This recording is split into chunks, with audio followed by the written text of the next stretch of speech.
नमस्कार दोस्तों, उम्मीद करता हूं आप सभी बिल्कुल ठीक होंगे। इस वीडियो का इंतजार आप बहुत लंबे समय से कर रहे थे। मुझे लगा इंतजार ज्यादा कराना ठीक नहीं है, क्योंकि इंतहा हो गई इंतजार की, और इसी वजह से इकोनॉमिक्स के टॉप 100 क्वेश्चन आपके सामने फेंक के मार दिए गए। यकीन मानना, इन टॉप 100 क्वेश्चन को इस तरीके से मैंने कंपाइल किया जिसका मतलब लेवल है भाई साहब, लेवल है इसका। आपको देखने को मिलेंगे टॉप 100 क्वेश्चन, पहले 50 फिर 50, 2 सेट्स में कवर कराए हुए हैं। वीडियो ताबड़तोड़ रिकॉर्डेड वीडियो है, सारी वीडियो को जरूर देख लेना, एकदम जिसे कहते हैं ना क्लासिकल लेवल, थोड़ा स्पीड अप करके चीजों को मैंने कराया हुआ है। एक्सप्लेनेशन अगर पूरा देखना चाहते हो तो वो भी बता देना। इसको तो एक रैपिड फॉर्मेट वीडियो के तौर पर मैंने देखा है, आप भी उसी प्रकार से, उसी दृष्टिकोण से उसको देखिएगा कि सीधा सवाल आया जवाब दिया, सवाल आया जवाब दिया, सवाल आया जवाब दिया, उस प्रकार के पैटर्न को रखा गया। क्योंकि आप सभी जानते हैं कि वक्त की बहुत अहमियत है। दिल्ली पुलिस को ध्यान में रखते हुए वीडियो बनाई जा रही है। इससे पहले दिल्ली पुलिस की जो वीडियोज यहां पर मैंने कवर कराई हैं, जैसे गवर्नमेंट स्कीम हुआ और भी बहुत सारी वीडियोज, सबकी सब वीडियोज आपकी दिल्ली पुलिस की प्लेलिस्ट में डाल दी गई हैं। दिल्ली पुलिस की प्लेलिस्ट को जरूर कर देना, इसके अंदर करंट अफेयर से लेकर हर चीज को कवर किया गया है। अभी आप इकोनॉमिक्स के इस वन शॉट को देख लीजिए, इसके बाद आपको स्पोर्ट्स की भी वन शॉट आज रात को ही भेज दी जाएगी, डिलीवर कर दी जाएगी। अभी फिलहाल में इस वीडियो को एंड तक देखना और तब आप समझ जाएंगे कि माहौल पूरा वेवी है। टॉप 100 क्वेश्चन एंड तक देख लीजिए। अगला आपको टॉपिक कौन सा चाहिए वो भी बता दीजिए। मिलते हैं सीधा क्लास में, तब तक ले जय हिंद, वंदे मातरम। पहला ही सवाल है, प्राइवेटाइजेशन वाज अ की pillar of the new economic policy of 1991, which of the following was not a form of privatisation. दरअसल हुआ गया था 1991 में। इस समय हमारे जो फाइनेंस मिनिस्टर थे उनका नाम क्या था इस समय सर? दैट वाज बेसिकली आपकी मनमोहन जी। मनमोहन जी आपको देखने को मिल जाएंगे। और इस समय जो हमारे प्राइम मिनिस्टर थे that was PV Narasimha Rao, PV Rao आपको देखने को मिल जाएंगे। तो India was facing A economic crisis. उस क्राइसिस से निकलने के लिए कहा जाता है कि अपन इस क्राइसिस से आपको निकालेंगे, और क्राइसिस से निकलने के लिए कंडीशन आती है कि हम एलपीजी कर लेते हैं। एलपीजी का मतलब होता है लिबरलाइजेशन, प्राइवेटाइजेशन और ग्लोबलाइजेशन। क्या? लिबरलाइजेशन उदारीकरण, लिबरलाइजेशन यानी उदारीकरण होता है, यानी अधिक कंपनियां भारत के अंदर आ पाए। उदारीकरण की यहां पे शुरुआत की जाती है, उदारीकरण की यहां पर शुरुआत की जाती है। प्राइवेटाइजेशन यानी निजीकरण, प्राइवेटाइजेशन यानी निजीकरण, प्राइवेटाइजेशन यानी निजीकरण की बात की जाती है, निजीकरण की बात यहां की जाती है। और ग्लोबलाइजेशन का मतलब यह हुआ कि सर वैश्वीकरण की बात भी यहां की जाएगी। ग्लोबलाइजेशन की बात करेंगे कि हम इंटरनेशनल लेवल पे खुद को जोड़ के रखेंगे, तो यह आपका हो जाएगा वैश्वीकरण। तो हम ऐसा नहीं हम अकेले रहेंगे, नहीं, सबको जोड़ के साथ में आगे बढ़ेंगे, साथ में आगे चलेंगे। ठीक है, याद रखना। इंपॉर्टेंट है डी इन्वेस्टमेंट, ये प्राइवेटाइजेशन का ही दूसरा नाम है। प्राइवेटाइजेशन का ही दूसरा नाम आपको देखने को मिल जाएंगे। ठीक है, याद रखना। असेट मोनेटाइजेशन हो जाएगा, सॉवरेन बोरोइंग हो जाएगा, स्ट्रेटेजिक आपकी सेल हो जाएगा। स्ट्रेटेजिक सेल भी आपके प्राइवेटाइजेशन के अंदर ही आती है, इसके बारे में भी याद रखना कि ये भी इसके अंतर्गत ही आपको देखने को मिलती है।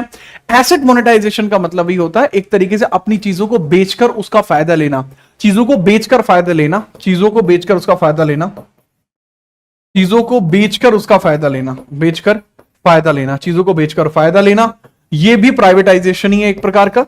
और रणनीतिक बिक्री भी एक प्रकार का, चीजों को बेचकर उसका फायदा लेना है। तो करेक्ट आंसर आपको क्या देखने को मिल जाएगा? सॉवरेन बोरोइंग, संप्रभु उधारी जो होती है वो इसके अंतर्गत कभी भी हिस्सा कंसीडर नहीं की जा सकती। तो इसके बारे में सीधे तौर पर याद रखना। ठीक है, कंप्यूटर की क्लास कब होगी? कल आपकी कंप्यूटर की फाइनल क्लास लगाई जाएगी। कंप्यूटर की तकरीबन 2.5 घंटे की क्लास आपकी चलेगी कल रेडी लेना कंप्यूटर के लिए। अगला सवाल ये रहा, दूसरा नंबर का सवाल है, सहकारी समितियां मुख्य रूप से निम्नलिखित में से किसके प्रति जवाबदेह होती हैं? जो सरकारी समितियां आपकी होती हैं तो वो किसके प्रति जवाबदेह होती हैं उसके बारे में बताइए। देखो, सरकारी जो कोऑपरेटिव सोसाइटीज होती हैं, पहला पॉइंट आएगा कोऑपरेटिव सोसाइटी। पॉलिटी में भी बन सकता है ये कि किस संशोधन के थ्रू यह जोड़ी गई थी, ये बन सकता है। पूछा जा सकता है जो कोऑपरेटिव सोसाइटीज है ये आर्टिकल इसके लिए कौन से होते हैं?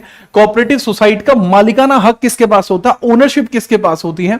ठीक है, ये भी आपसे पूछा जा सकता है कि इसकी ओनरशिप किसके पास है, ओनरशिप किसके पास आपको यहां देखने को मिल जाएगी, वो भी बताइए। ठीक है, चलिए, ठीक है, इसके बारे में फटाफट से हम चर्चा कर लेते हैं, किसके बारे में क्या चीज आपको देखने को मिल जाती है।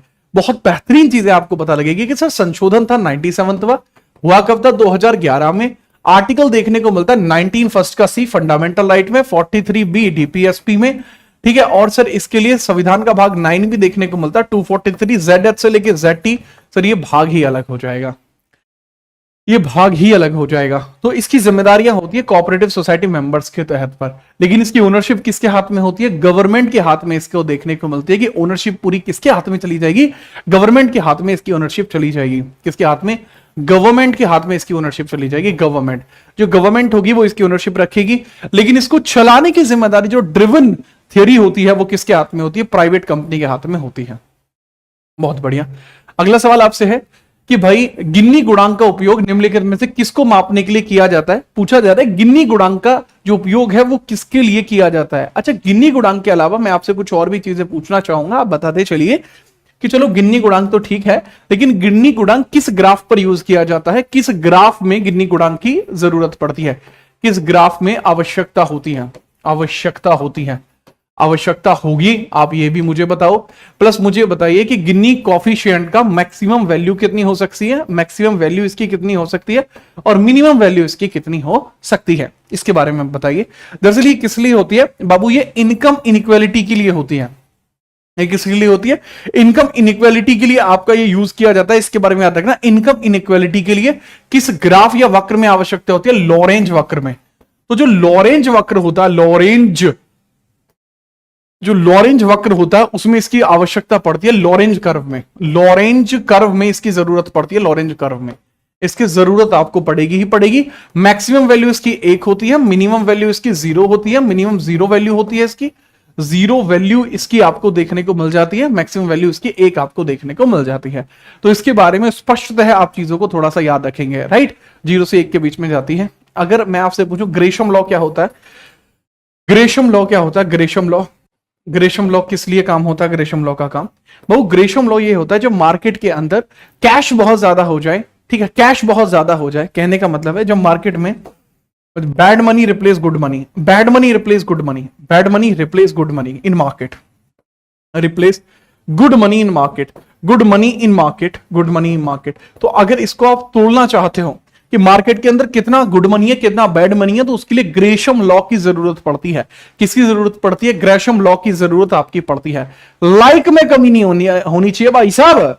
यो लो अगला सवाल, सवाल बहुत जोर का है। 1991 के आर्थिक सुधारों के बाद भारत ने बैंकिंग क्षेत्र में महत्वपूर्ण परिवर्तन देखे। बैंकिंग क्षेत्र में शुरू किए गए प्रमुख सुधार क्या थे? बैंकिंग क्षेत्र में बहुत महत्वपूर्ण परिवर्तन हुए 1991 में, उसमें से कोई सा एक सुधार क्या है जो 1991 के बाद आपको देखने को मिला है बैंकिंग सुधार के अंदर? फटाफट बताइए। जय बजरंगबली पूछ रहे हैं आप किस एग्जाम की तैयारी करा रहे हैं? कमाल की बात है जय बजरंगबली, तुम्हारा नाम ये ना हो कि कुछ और होता तो मैं जरूर बताता।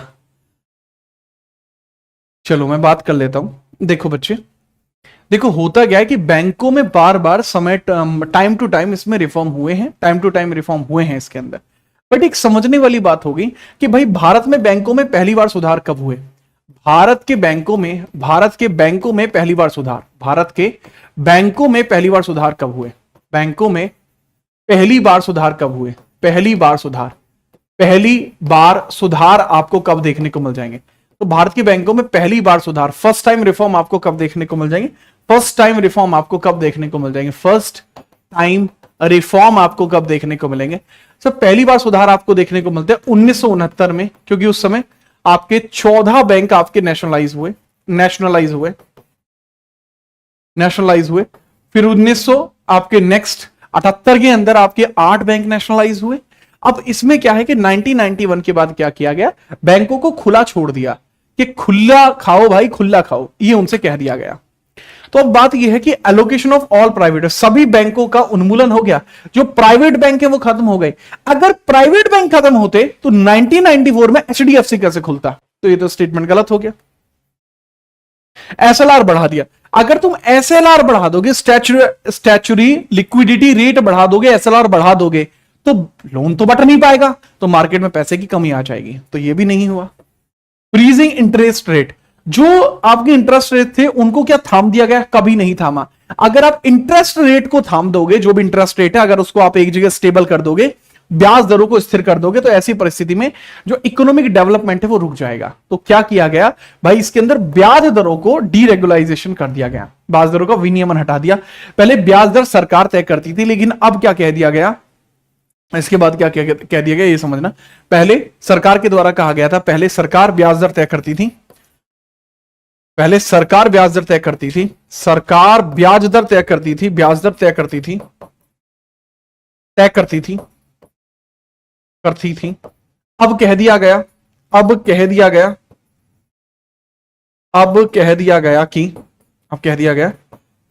कि मॉनेटरी समिति है तय करेगी, मॉनेटरी पॉलिसी तय करेगी, पॉलिसी तय करेगी।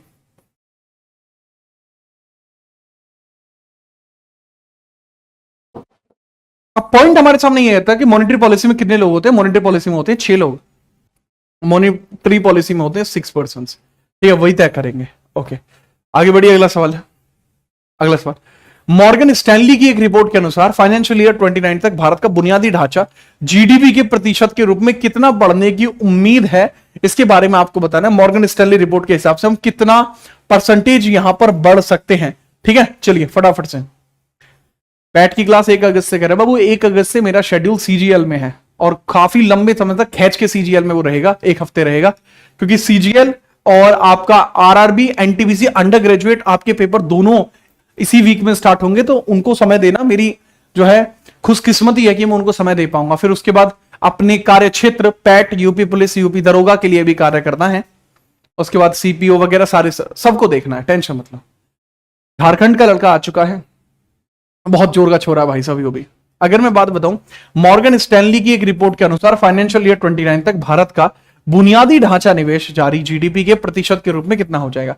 तकरीबन 6.5% की बात की गई है। ये जीडीपी के परसेंट का तकरीबन 6.5% आपका हो जाएगा। ठीक है, चलिए 6.5% आपका हो जाएगा, याद रखना। ये मॉर्गन स्टैनली रिपोर्ट कह रही है। 1970 के दशक तक सार्वजनिक समितियां पीएसयू, पब्लिक सेक्टर यूनिट जो आपके थे, has become dominant in Indian industry. What criticism did they frequently face? What criticism did they frequently face? फटाफट बताइए। देखो बाबू, बहुत ध्यान से मैं बताता हूं, आप ये समझना कि 1970 के दशक तक, until the decade of 1970s, 1970 के दशक तक कुछ परेशानियां चल रही थी। 1970 के दशक तक कुछ परेशानियां चल रही थी, और परेशानियां किस प्रकार की थी ये भी थोड़ा सा बता दीजिए। देखो बच्चे, 1970 के दशक तक जो परेशानियां चल रही थी वो एक अलग और विशेष प्रकार की थी, उनके बारे में चर्चा करता हूं। भारत सरकार ठीक है, सामाजिक अर्थव्यवस्था की तरफ ज्यादा अट्रैक्टेड थी, सामाजिक अर्थव्यवस्था अधिक चाहती थी, सामाजिक अर्थव्यवस्था अधिक चाहती थी, अर्थव्यवस्था अधिक चाहती थी, अधिक चाहती थी। तो ज्यादा से ज्यादा कंट्रोल चाहती थी भारत की गवर्नमेंट, ज्यादा से ज्यादा कंट्रोल चाहती थी कि हम इसके ऊपर कंट्रोल बना ले या हम उसके ऊपर कंट्रोल बना ले, ऐसे। तो ऐसी परेशानी में धीरे धीरे हम पब्लिक सेक्टर पीएसयू की तरफ डोमिनेंट होते जा रहे थे। तो क्या हुआ? निर्यात बाजारों पर राजस्व के लिए अत्यधिक निर्भरता रखनी पड़ी। बाबू, अगर आप निर्यात करना चाहते हो तो निर्यात सरकार से होता है, ना कि मार्केट से। अत्यधिक विदेशी स्वामित्व पूंजी का जो बहिर्वाह हुआ, मतलब कि आप क्या कह रहे हैं कि इंटरनेशनल पर्संस यहां के इन्वेस्ट करेंगे? नहीं करेंगे। क्यों नहीं करेंगे? अगर भारत सरकार सामाजिक अर्थव्यवस्था, ठीक है, सामाजिक अर्थव्यवस्था अगर अधिक चाहेगी सामाजिक अर्थव्यवस्था, तो भाई विदेशी लोग इसमें कैसे इन्वेस्ट कर सकते हैं? नहीं कर सकते। High competition for private international corporatization, भाई मल्टीनेशनल कंपनियां इंडिया में आएंगी ही नहीं। ऑपरेशनल एफिशिएंसी, ये ठीक है। परिचालन अक्षमताएं होंगी, कम उत्पादन होगा और वित्तीय नुकसान होगा। कहने की बात है, अगर सरकार ही सारा काम करेगी तो परेशानियां आएंगी, और कुछ ये परेशानियां उसको आ सकती हैं। ठीक है, चलिए आगे बढ़िए, अगला सवाल लीजिए। बहुत बेहतरीन सवाल आपको देखने को मिला, सवाल नंबर 7, थला फॉर ए रीजन। निम्नलिखित में से कौन सी किसी देश की जनसंख्या के गरीबी रेखा से नीचे रहने वाले प्रतिशत को मापता है? गरीबी रेखा से नीचे रहने वाले प्रतिशत को मापने का काम किसका होता है, इसके बारे में आप मुझे बताइए, फटाफट से बताओ।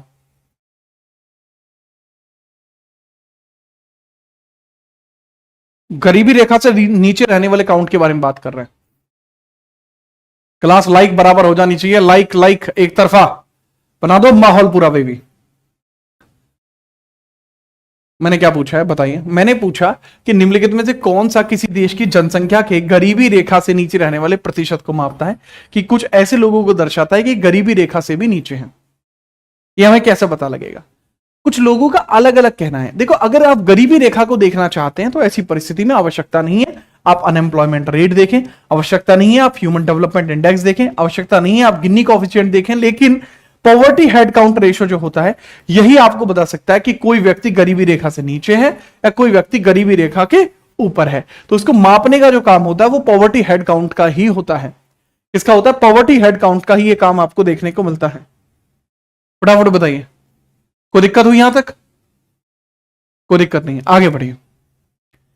8वें नंबर का सवाल ये रहा आपके सामने, पूछा है, अच्छा सवाल है, उद्यम पंजीकरण पोर्टल पर एमएसएमई पंजीकरण का प्रमुख हिस्सा निम्नलिखित में से कौन सा श्रेणी का है? भाई इसमें यह पूछा है, which of the following category of MSME contribute the major share of MSME registration और उद्यम रजिस्ट्रेशन पोर्टल। भाई मुझे ये बताइए, एमएसएमई के ऊपर सबसे ज्यादा रजिस्ट्रेशन कौन कराएगा? छोटे व्यापारी, बड़े व्यापारी? देखो एमएसएमई एक ऐसा आपका प्लेटफॉर्म है जो आपको बताता है कि कौन सा व्यापार किस प्रकार की कैटेगरी में चल रहा है। तो जो छोटे व्यापार होंगे वो संख्या में ज्यादा होंगे, क्योंकि छोटे व्यापार संख्या में ज्यादा है, इसलिए ज्यादा कंडीशन होगी कि यही ज्यादा रजिस्ट्रेशन कराएं। याद रखिए, यही ज्यादा रजिस्ट्रेशन कराएं। फटाफट बताओ, कोई दिक्कत? कोई दिक्कत नहीं है, आगे बढ़े। चलिए आगे बढ़े, तो ये लीजिए सवाल आपके सामने है, ये रहा। वित्तीय वर्ष 2024-25 की पहली छमाही में प्रत्येक प्रत्यक्ष निवेश, विदेशी निवेश सबसे बड़ा प्राप्तकर्ता कौन सा क्षेत्र बना है? सबसे ज्यादा आपको निवेश जो आपको देखने को मिलेगा ये किस सेक्टर में आपको देखने को मिल जाएगा? फिर बिना परेशानी, ये बताइए। ये अच्छा सवाल है। हमारी जीडीपी के अंदर सबसे ज्यादा जो इन्वेस्टमेंट होता है वो किस पोर्शन में होता है? बताओ बताओ फटाफट से। कुछ कह रहे हैं okay sir, hello sir, hello भाई पटारिया, अच्छा पटेल, फटाफट बताओ। देखो अगर मैं बात बताऊं, पूछा गया है कि 2024-25 की पहली छमाही में प्रत्यक्ष विदेशी निवेश का सबसे बड़ा प्राप्तकर्ता कौन है? देखो किसी भी मामले में अगर हम देखेंगे तो सर्विस सेक्टर जो होता है वो किसी भी मामले में विदेशी निवेश का एक अच्छा खासा हिस्सा समाहित करता है। क्यों करता है अच्छा खासा मामला समाहित? की रीजन होता है क्योंकि इसी का रिलेशन बाकी लोगों के साथ होता है, बाकी किसी का रिलेशन बाकी लोगों के साथ नहीं होता। जो बच्चे कह रहे हैं मैन्युफैक्चरिंग फैक्टर होगा, नहीं होगा। इन्वेस्टमेंट मैन्युफैक्चरिंग में नहीं होता, इन्वेस्टमेंट छोटी छोटी बड़ी बड़ी बहुत सारी कंपनियों में होता है। ठीक है, याद रखिए। नेक्स्ट अगला सवाल आपको देखने को मिलेगा, ये 11वां। पूछा है कि India adopted a policy for import substitution industrialization ISI after independence, what was the common limitation faced by ISI lead by 1980। फटाफट बताओ।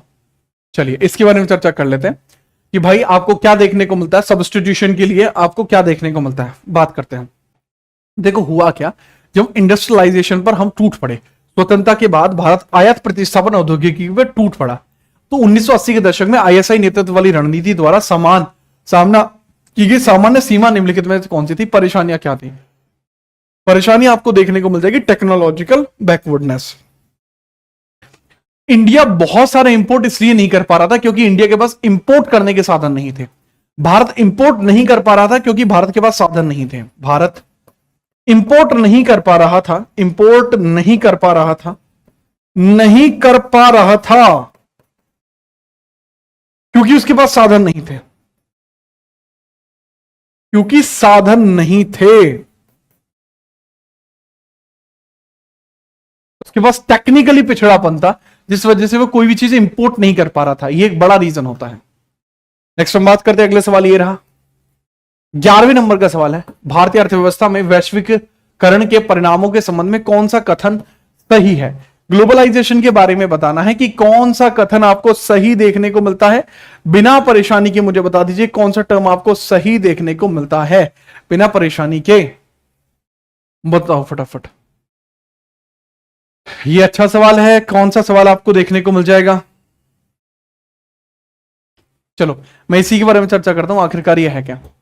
देखो यहां पे 3 टर्म लिखे हैं, पूछा है कि इसमें से कौन सा टर्म सही है, कौन सा टर्म सही नहीं है। पहला टर्म भाई पूछा, विदेशी मुद्रा भंडार में अर्थव्यवस्था के खुलने के पश्चात विदेशी निवेश और विदेशी मुद्रा भंडार में तेज से कमी आई? नहीं, कमी नहीं आई थी, जैसे मार्केट खुले थे मार्केट हिट हो गए थे। अगला 1991 के बाद भारत ने 2 दशकों तक लगातार अपने जीडीपी दर में गिरावट देखी, कभी नहीं हुई। इसके बाद जीडीपी की वृद्धि 1980-91 के दौरान 5.6 से बढ़कर 2007-12 में 8.2 हो गई है। क्या ये सच है? ये सच है। केवल तीसरा स्टेटमेंट इसमें सही है, करेक्ट आंसर इसमें हो जाएगा कि ओनली 3 इसमें सही है। आगे बढ़े, बहुत बढ़िया।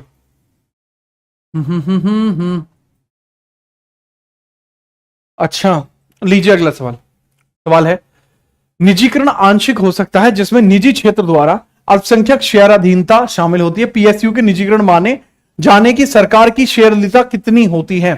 प्राइवेटाइजेशन अलग अलग भी हो सकते हैं, पार्शियली भी हो सकते हैं, इन्वॉल्व मॉनेटरी शेयर होल्डिंग भी हो सकते हैं प्राइवेट सेक्टर की। तो पूछा ये जा रहा है, what is the movement of share holding person की बात की जा रही है, दैट्स व्हाट की बात की जा रही है। प्राइवेटाइजेशन के अंदर आप किस तरीके से इसको यूज कर रहे होते हैं, फटाफट बताइए। बढ़िया सवाल आपसे मैंने पूछा है, इसके बारे में बताओ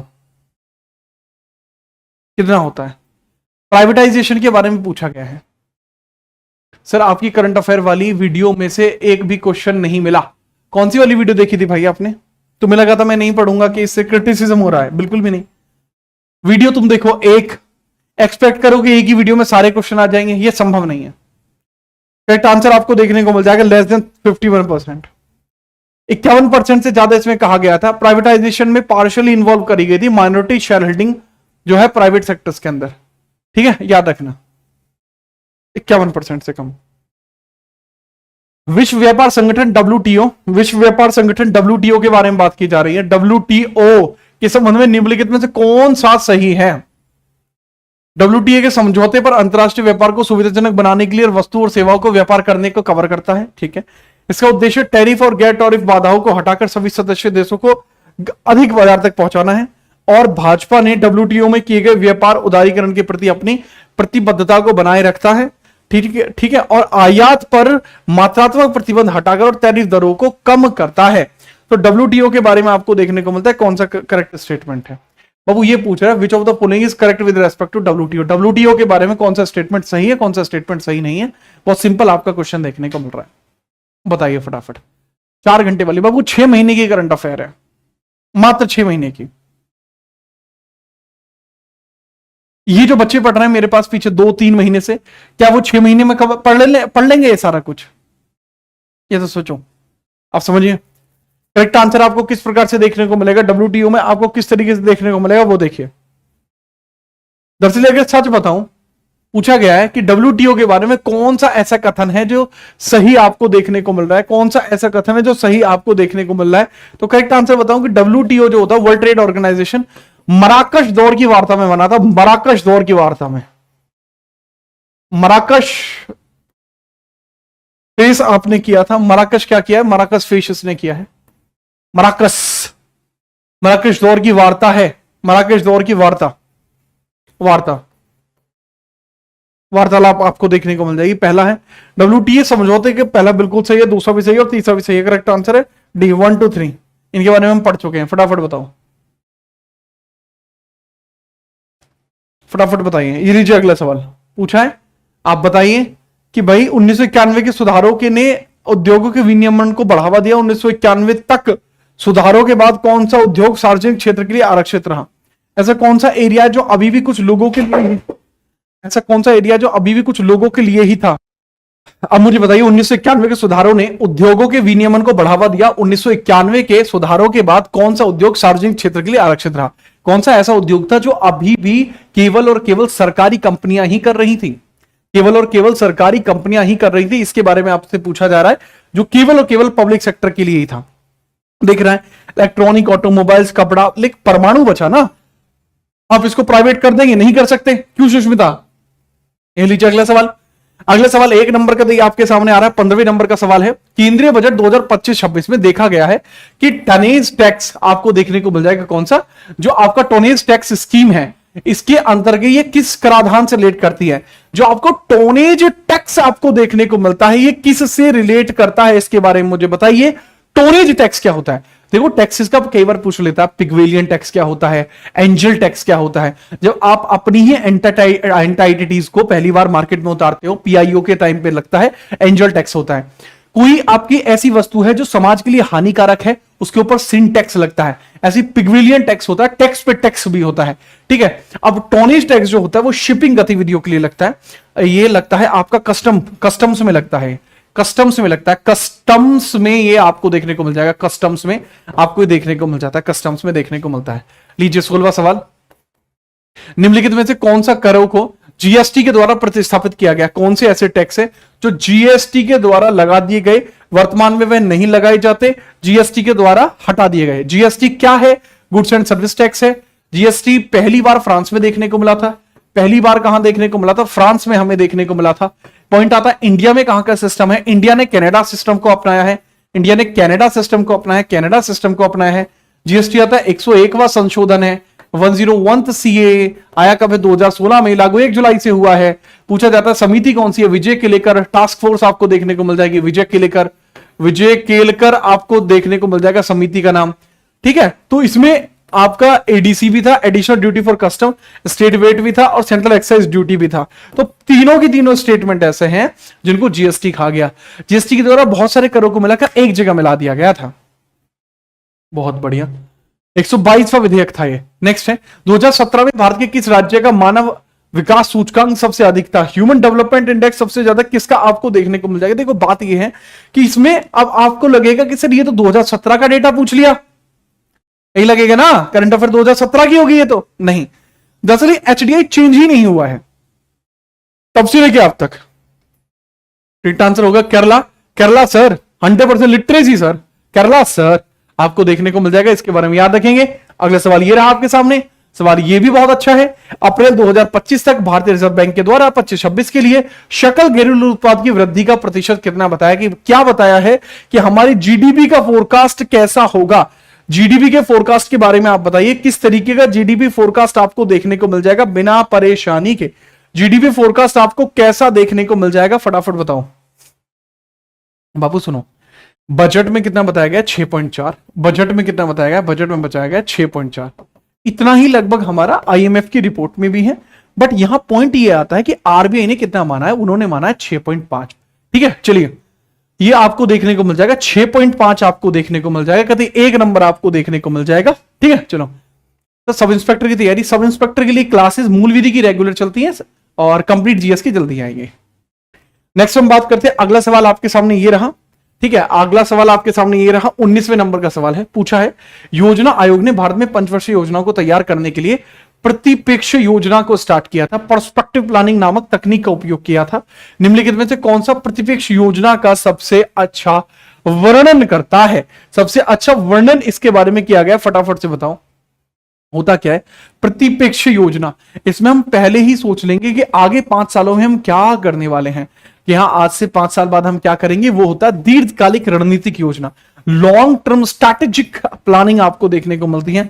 लॉन्ग टर्म स्ट्रैटेजिक प्लानिंग आपको देखने को मिलती है जो इसी से रिलेट करेगा। लॉन्ग टर्म स्ट्रैटेजिक प्लानिंग आपको देखने को मिल जाएगी जो इसी से रिलेट करेगा। ठीक है, चलिए याद रखना। I hope you understand this. अनिक, मूविंग फर्दर, देखो अगर आपसे पूछूं नीति आयोग भी सेम पर काम करता है? यस सर, नीति आयोग भी सेम चीज पर काम करता है। नीति आयोग के पास भी 15 इयर्स का विजन है, उसके पास भी 15 ईयर विजन है। ठीक है, और इसके पास 3 ईयर का एक्शन प्लान भी है। एक्शन प्लान भी है, 3 ईयर का एक्शन प्लान भी है। ठीक है, और 7 इयर्स का इसके पास विजन के साथ साथ डिटेल्स भी हैं, प्लानिंग भी है।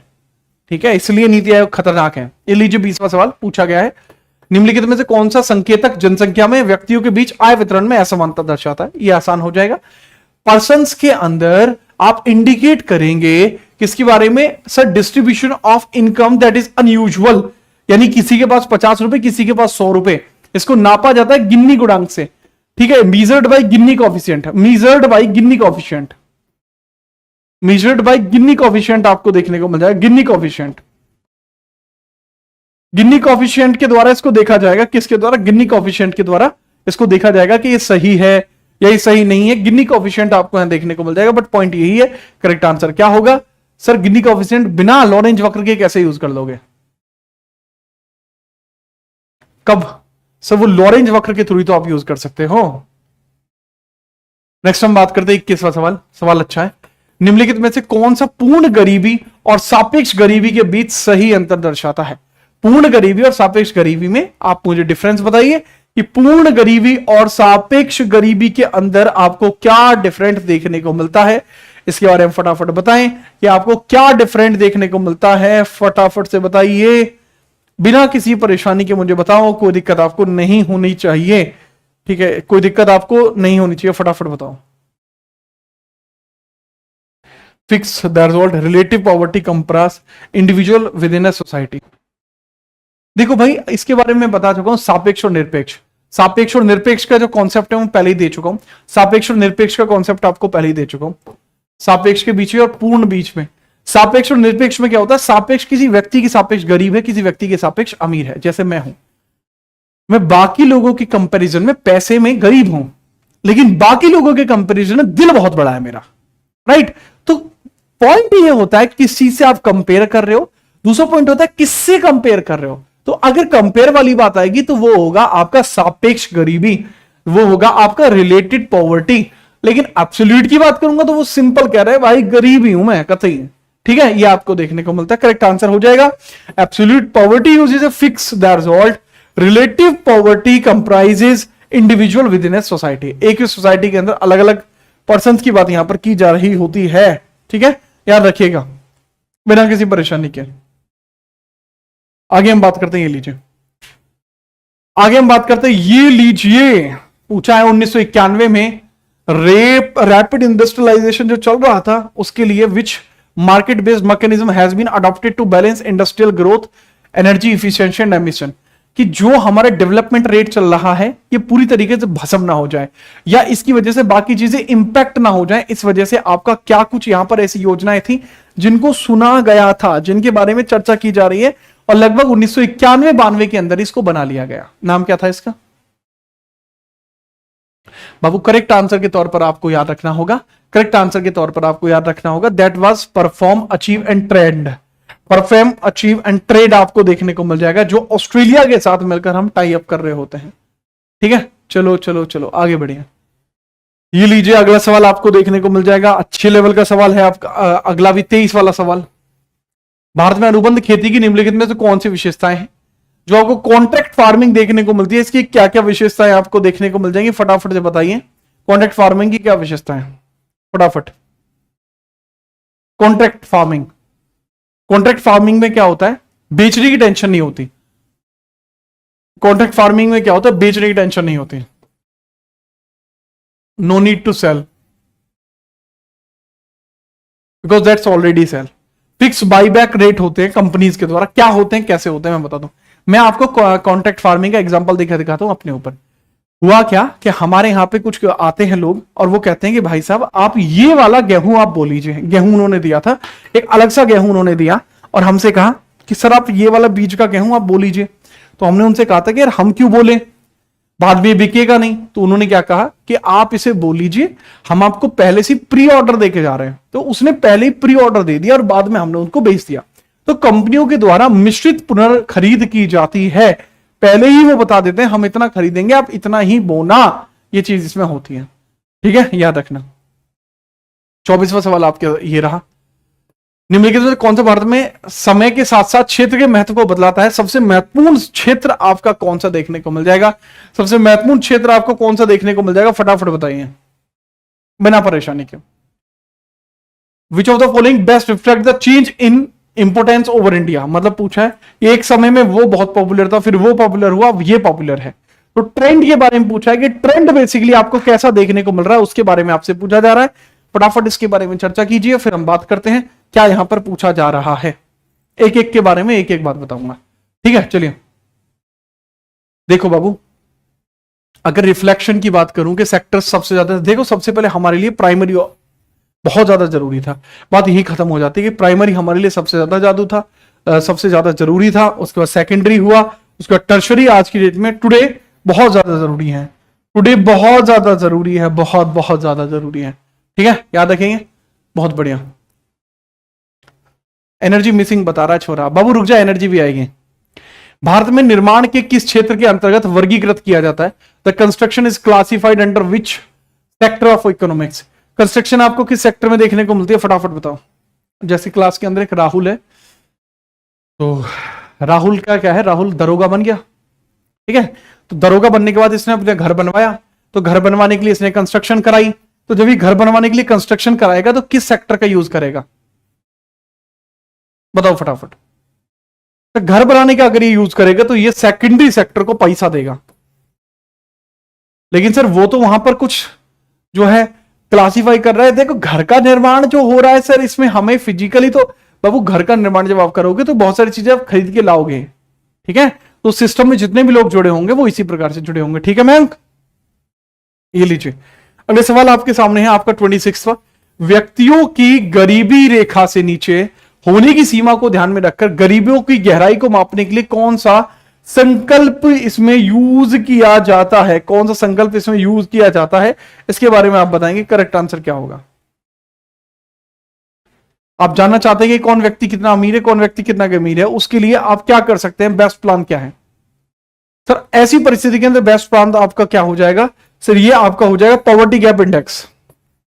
क्या आपको देखने को मिल जाएगा? पॉवर्टी गैप इंडेक्स आपको देखने को मिल जाएगा। बिना परेशानी की याद रखना, बिना परेशानी की याद रखना, पॉवर्टी गैप इंडेक्स आपको देखने को मिलेगा। क्या देखने को मिलेगा? पॉवर्टी गैप इंडेक्स देखने को मिलेगा। नेक्स्ट आगे बढ़िए, अगला सवाल ये रहा 21वां सवाल।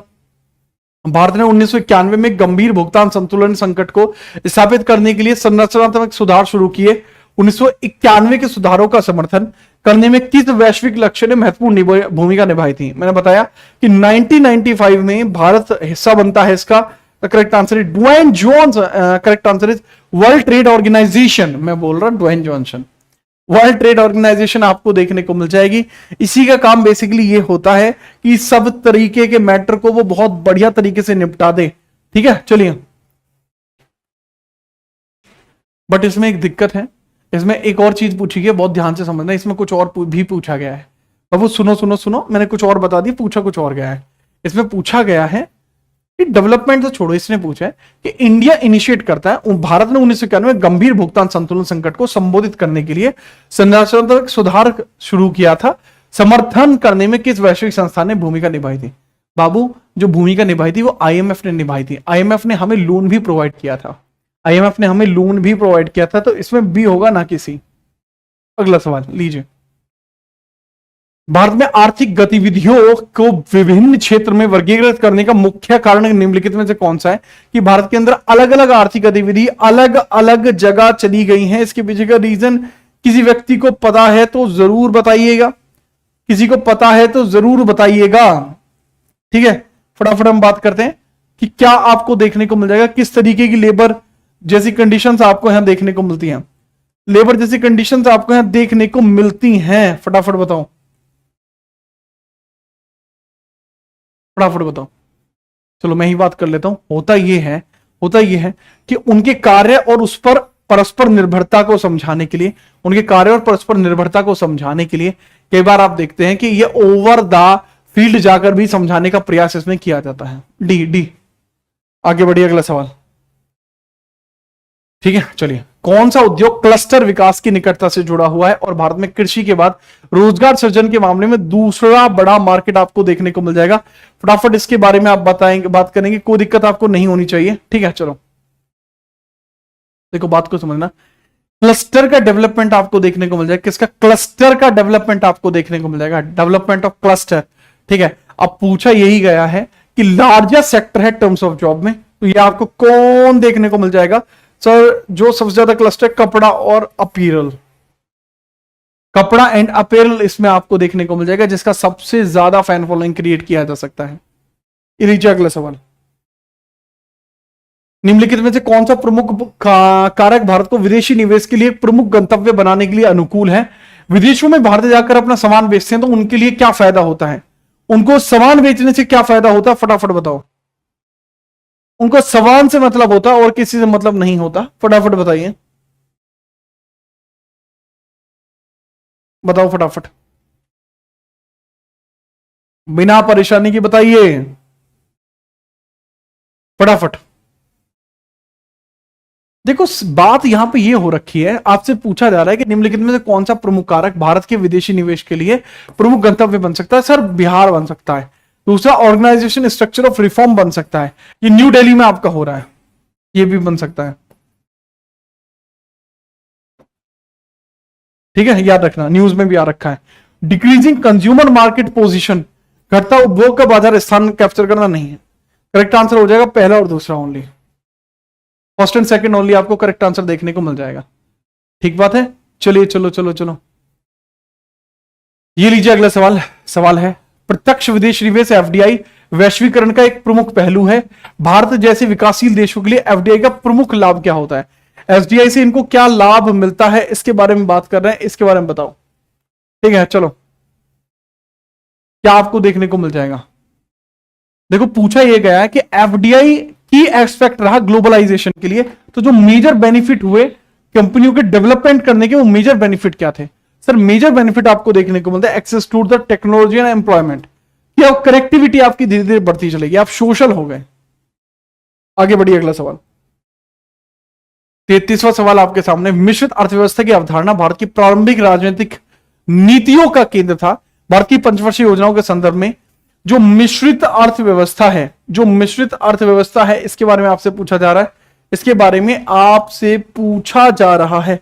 बिना परेशानी के आप इसके अंदर आंसर बताएंगे। ठीक है, भारत की प्रारंभिक योजना रणनीति, इसकी भारत की पंचवर्षीय योजनाओं के संदर्भ में मिश्रित अर्थव्यवस्था शब्द गलत है।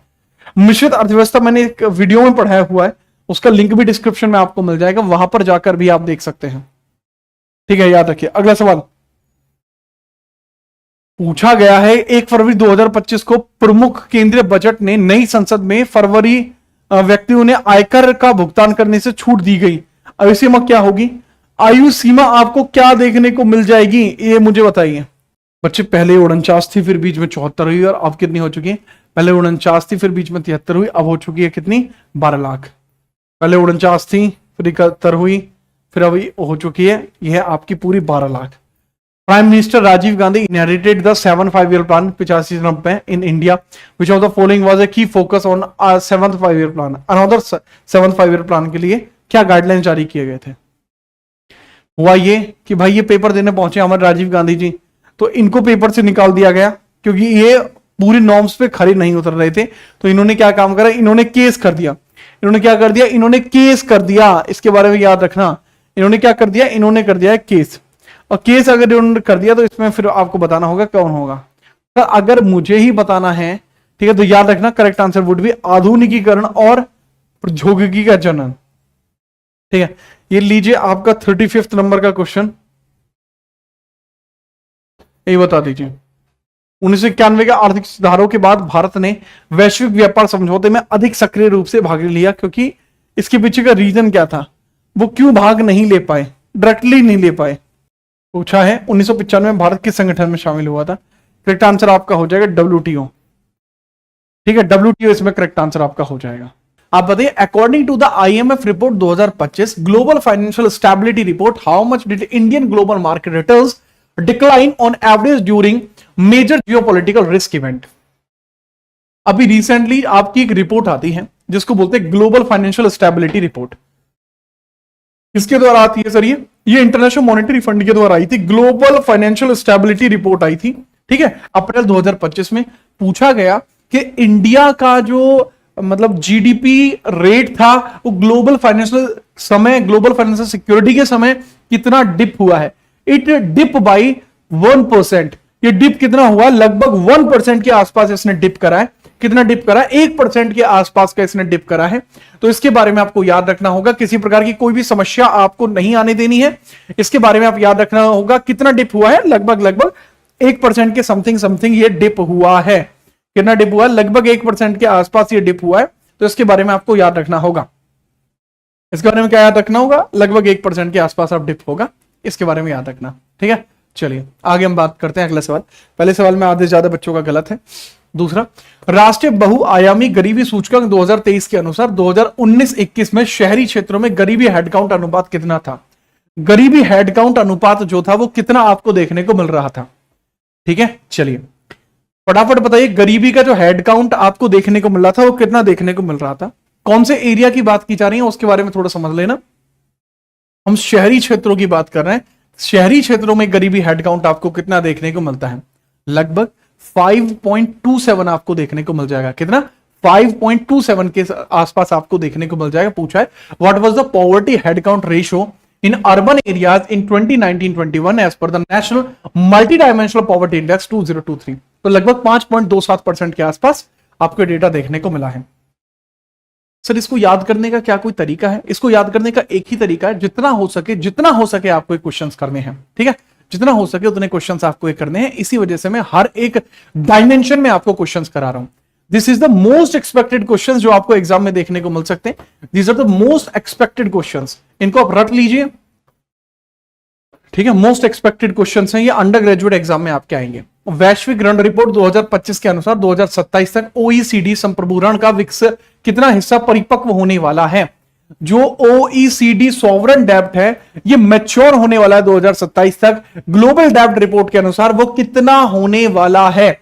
सबसे पहले आपसे पूछा जा सकता है कि सर ये जो ओईसीडी आपको देखने को मिलता है, ओईसीडी इसका फुल फॉर्म आपको क्या देखने को मिल जाएगा, ठीक है। This is organization for economics corporation development, organizations for economic corporation and development आपको देखने को मिलता है। Organizations for economic corporation and development आपको सॉवरन डेब्ट देखने को मिलता है। ये कह रहे हैं कि कितना ऐसा डेब्ट होगा जो इस बार आपको देखने को मिल जाएगा कि वो स्टेबल हो जाएगा। तो कितना होगा, दैट वुड बी 45% जो कि स्टेबल हो जाएगा। 45% होगा जो कि स्टेबल हो जाएगा, 45% होगा स्टेबल हो जाएगा। याद रखना इसके बारे में, 45% दैट विल बी स्टेबल, और 45% होगा स्टेबल हो जाएगा, याद रखिएगा।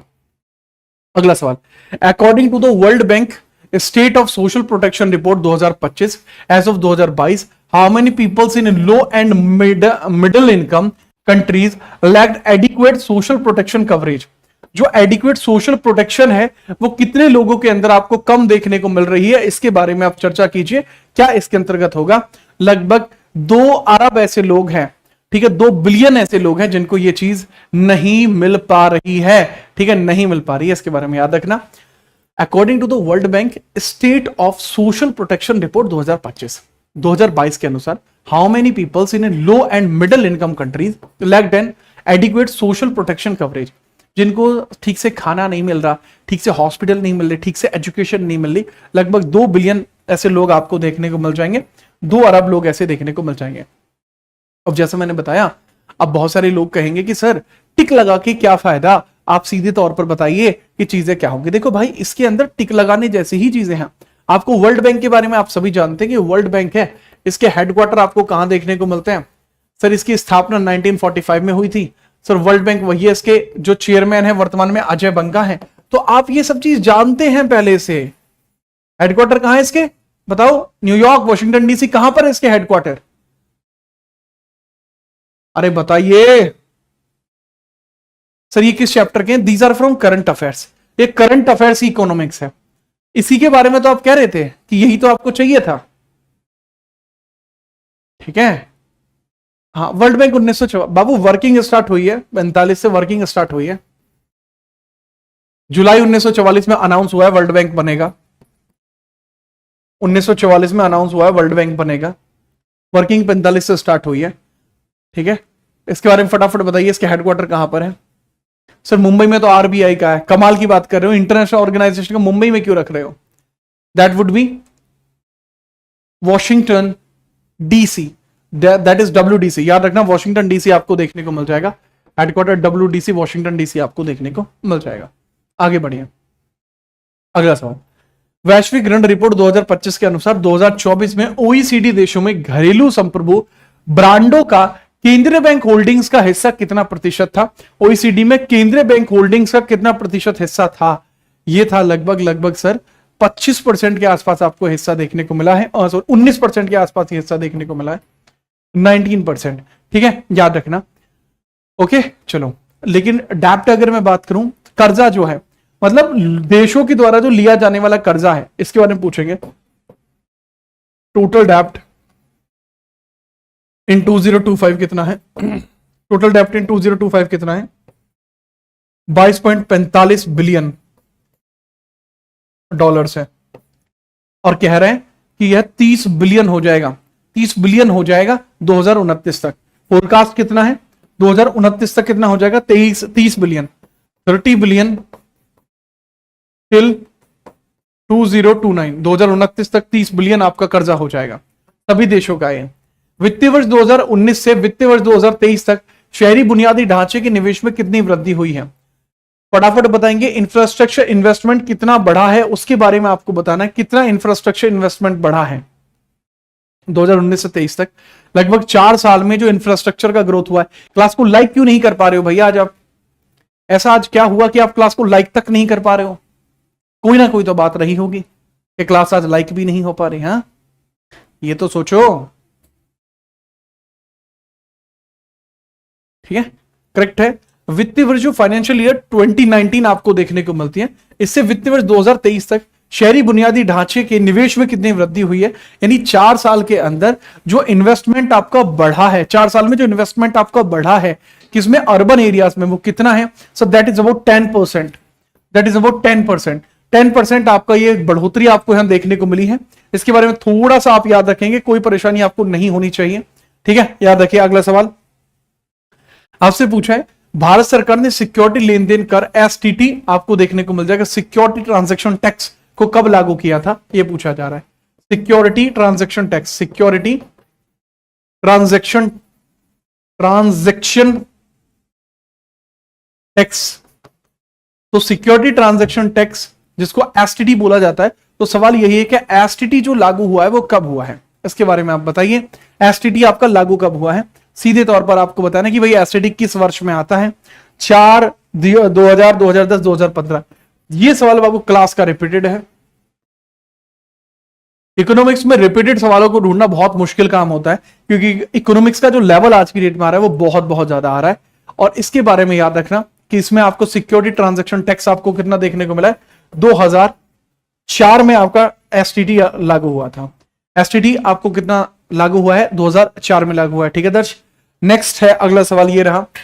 वैश्विक ऋण रिपोर्ट 2025 के अनुसार 2025 के ओईसीडी देशों में संप्रभु बॉन्ड जारी करने का अनुमान कितना है? यार ओईसीडी कंट्रीज के बारे में बहुत ज्यादा आपके सवाल बने हैं। मैं ओईसीडी के ऊपर भी एक वीडियो ले लूंगा सो दैट कि आप इस चीज को समझ पाए। संशोधन 2008 में हुआ था, बिल्कुल हुआ था। 2025 में भी हुआ है संशोधन, तो संशोधन की बात नहीं है। ठीक है, फटाफट आगे हम बात करते हैं कि आपसे पूछा यह जा रहा है, आपको बताना यह है संप्रभु बॉन्ड जारी करने का अनुमान कितना है। मतलब अकॉर्डिंग टू द ग्लोबल डेब्ट report 2025 what is the projected sovereign bond insurance in OECD countries for 2025। जितने भी ऐसे देश हैं जो ओईसीडी से जुड़े हुए हैं, ये लगभग कितना, जो आप मान सकते हैं कितना प्रोजेक्ट कर रहा है सॉवरन बॉन्ड इंश्योरेंस का, लगभग 17 ट्रिलियन कर रहे हैं। ठीक है, 17 ट्रिलियन कर रहे हैं। कितना? 17 ट्रिलियन ये कर रहे हैं। ठीक है, याद रखिएगा। कमाल की बात है, कुछ बच्चे हैं जैसे नेहा सक्सेना है, कुछ समय पहले पंकज भी थे, ये कह रहे हैं कि टेक्निकल टीम से कह के हमारी आईडी को ब्लॉक ना कराएं। कमाल की बात है, आज तक इस चैनल पे कोई ब्लॉक नहीं हुआ, भविष्य में भी कोई ब्लॉक नहीं होगा। और आप अगर कमेंट कर पा रहे हैं तो आप ब्लॉक कैसे हुए, मुझे ये समझ में नहीं आ रहा। आपका कमेंट बाकी लोग पढ़ रहे हैं तो आप ब्लॉक कैसे हुए? कमाल की बात है। आगे बढ़िए, अगला सवाल ये रहा। राजकोषीय समेकन माइक्रो फाइनेंसिंग सुधारों का लक्ष्य रहा है।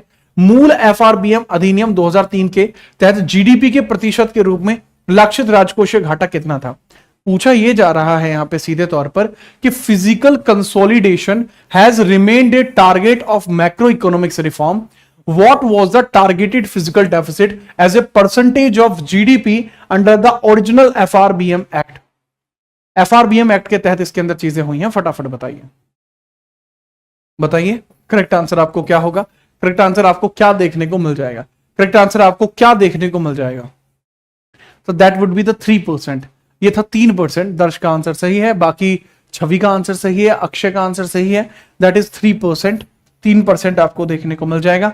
बात यह थी कि राजकोषीय समेकन माइक्रो इकोनॉमिक सुधारों का लक्ष्य 3% रहा था। एफआरबीएम अगर मैं बात करूं जो आपको देखने को मिल जाएगा, एफआरबीएम के बारे में बताइए, किस ईयर में स्टार्ट हुआ है? इस ईयर में आपको एफआरबीएम देखने को मिल जाएगा। और एफआरबीएम की पूरी फुल फॉर्म आपको क्या होती है, एफआरबीएम के बारे में आप ये भी बताएंगे कि भाई इसकी ईयर किस ईयर में आपका एफआरबीएम एक्ट आया है। That is physical responsibility and budget management. This is physical responsibility and budget management. Physical responsibility and budget management 2003 में आया है। 2003 में आपको देखने को मिल जाएगा। अच्छा, लिखा हुआ है financial responsibility and budget management, और 3% इसमें कहा गया है। 3% 2003। ठीक है, चलिए अगला सवाल है। What is IMF projected US GDP growth rate for 2025 as per April 2025 forecast? IMF projected US GDP growth rate 2025 के लिए कितना है? According to the April 2025 forecast. April के 2025 फोरकास्ट के बारे में आपसे पूछा जा रहा है। इसके अकॉर्डिंग अगर मैं बात करूं, अप्रैल के फोरकास्ट के बारे में अगर मैं बात करूं, तो यह आपको कितना देखने को मिल रहा है? फटाफट बताइए कितना आपको यह देखने को मिल रहा है? ठीक है, दैट इज लगभग 1.8% आपको देखने को मिल रहा है। ये कितना? 1.8% आपको देखने को मिल रहा है। 1.8% आपको देखने को मिल रहा है। अप्रैल 2025 के पूर्वानुमान के अनुसार आईएमएफ का अमेरिका के जीडीपी विकास दर का अनुमान कितना है? इंडिया के लिए जीडीपी अनुमान का रेट कितना है? इंडिया के लिए जीडीपी अनुमान का रेट कितना है? वो लगभग आपको जो देखने को मिल रहा है इंडिया के लिए आपको जो देखने को मिल रहा है दैट इज अबाउट 6.4%। इंडिया के लिए 6.4 है, अमेरिका के लिए 1.8% है। इसके बारे में थोड़ा याद रखना है आपको। अगला सवाल आपका यह है कि वर्ल्ड बैंक की सामाजिक संरक्षण स्थिति रिपोर्ट 2025 के अनुसार 2010 और 22 के बीच निम्न और मध्यम आय वाले देशों में सामाजिक संरक्षण कवरेज 41 से बढ़कर कितना हो गया? पहले वो 41% था, अभी no that's not 43%, that is 51%। जो संरक्षण कवरेज पहले 41% मिला करता था, उसमें 10% की बढ़ोतरी हुई है। पीछे ये सेम सवाल आया था, पूछा था बढ़ोतरी कितनी हुई है। पीछे वाले सवाल का आंसर 10% था, जिसमें पूछा गया था वर्ल्ड बैंक की सामाजिक संरक्षण स्थिति रिपोर्ट 2025 के अनुसार 2010 और 22 के बीच कितना डेवलपमेंट हुआ है, तो दैट वाज 10%। तो 41 से बढ़ के 10%, 51 हो गया। जो आपसे पूछा है आवधिक श्रम बल सर्वेक्षण PLES वार्षिक रिपोर्ट 2022-23 के अनुसार 2022-23 की अवधि के दौरान ग्रामीण भारत में 15 वर्ष और उससे अधिक आयु के व्यक्तियों के लिए बेरोजगारी दर कितनी है? यानी 15 ईयर प्लस उससे अधिक के जो लोग हैं उनके लिए जो अनएम्प्लॉयमेंट रेट है वो कितना है? ठीक है, कहने की बात है if a person 15 year plus person अगर कोई है, ठीक है, कोई व्यक्ति अगर 15 ईयर प्लस है, तो उसके लिए आपका जो है अनएम्प्लॉयमेंट रेट कितना है? अनएम्प्लॉयमेंट रेट कितना है? अनएम्प्लॉयमेंट रेट आपको कितना देखने को मिल जाएगा? इसके बारे में आप बात करेंगे। अनएम्प्लॉयमेंट रेट आपको कितना देखने को मिल जाएगा? It would be easy question I guess, ये आपके लिए इजी क्वेश्चन हो सकता है। अभय का आंसर सही है, दर्श का आंसर सही है, बहुत कम बच्चे हैं, ठीक है, राजकुमारी का आंसर सही है, अभिलाष का आंसर सही है, दैट इज 2.4। करेक्ट आंसर है 2.4। 2.4 है। देखो बात को समझिएगा, जो वार्षिक रिपोर्ट 22-23 आई है उसके अकॉर्डिंग पूछा 15 वर्ष या उससे अधिक का जो व्यक्ति है उसकी एज कितनी है, ठीक है, तो उसकी एज आपको देखने को मिलती है, इट इज अबाउट 2.4%। 1991 के बाद आर्थिक नीति परिदृश्य में श्रम सुधार एक प्रमुख एजेंडा रहा है। 19-20 में लागू श्रम सुधारों के तहत भारत सरकार ने कितने श्रम संहिताओं को समाकित किया था? कितनी श्रम संहिताएं आपको देखने को मिली हैं इसके बाद जो आपको आई हैं? सर जी 4 श्रम संहिताएं आई हैं, 4 लेबर कोड आपके आए हैं जो 1991 के बाद आए हैं। अब पूछा यह जा सकता है कि लेबर कोड को लेकर कि इंटरनेशनल लेबर ऑर्गेनाइजेशन आपको कहां देखने को मिलती है? देखो इंटरनेशनल लेबर ऑर्गेनाइजेशन आपको देखने को मिलती है जेनेवा में, 1919 में वो फॉर्म हुई है, 18 में अनाउंसमेंट हो चुका था। इसके अंदर जो कोड लेकर आए हैं ये 4 कोड लेकर आए गए हैं। दे कम विद द 4 कोड्स आपके लेकर आए हैं। बिल्कुल बढ़िया तरीके से इसमें आप याद रखेंगे। देखो जो आपको CRISIL project India's bank credit growth to accelerate to how much percentage in financial year 26। CRISIL projects, अब ये कंपनी है, दिस इज ए कंपनी, जैसे IMF है, RBI है, तो एक कंपनी है। CRISIL project India's bank credit growth, ये कह रहे क्रिसिल प्रोजेक्ट ने भारत के बैंक ऋण वृद्धि को वित्तीय वर्ष 2026 में कितने प्रतिशत तक तेज होने का अनुमान लगाया? उन्होंने लगाया कि भारत के अंतर्गत यह कितना प्रतिशत बढ़ सकता है, उसके बारे में बताइए। तकरीबन 12 से 13% बढ़ोतरी की बात की गई है। लगभग 12 से 13% बढ़ोतरी की बात की गई है, इससे अधिक बढ़ोतरी की बात नहीं की गई। लगभग 12 से 13%, याद रखेंगे। ओके, कितना? 12 से 13% बढ़ोतरी की बात की गई है। जो बच्चे सवाल नहीं कर पा रहे हैं, मेरी बात को बहुत गौर से समझना। यदि आप सवाल नहीं कर पा रहे हैं तो आपको घबराने की जरूरत नहीं है, आप इसके नोट्स बना लीजिए। आपके सामने 2 रास्ते हैं, या तो मैदान छोड़ के भाग जाओ, सिंपल है, तैयारी करना आप छोड़ दो, मैदान छोड़ के भाग जाओ। दूसरा है जो रास्ते में आ चुका है, जो मार्ग में बाधा बन चुका है, उसका सामना करो। यहां संपूर्ण सवाल केवल एक चीज का है, वो है आपकी क्षमताओं का। आप में कितनी क्षमताएं हैं, आप किस तरीके से चीजों को समझ सकते हैं। सारा खेल क्षमताओं का है।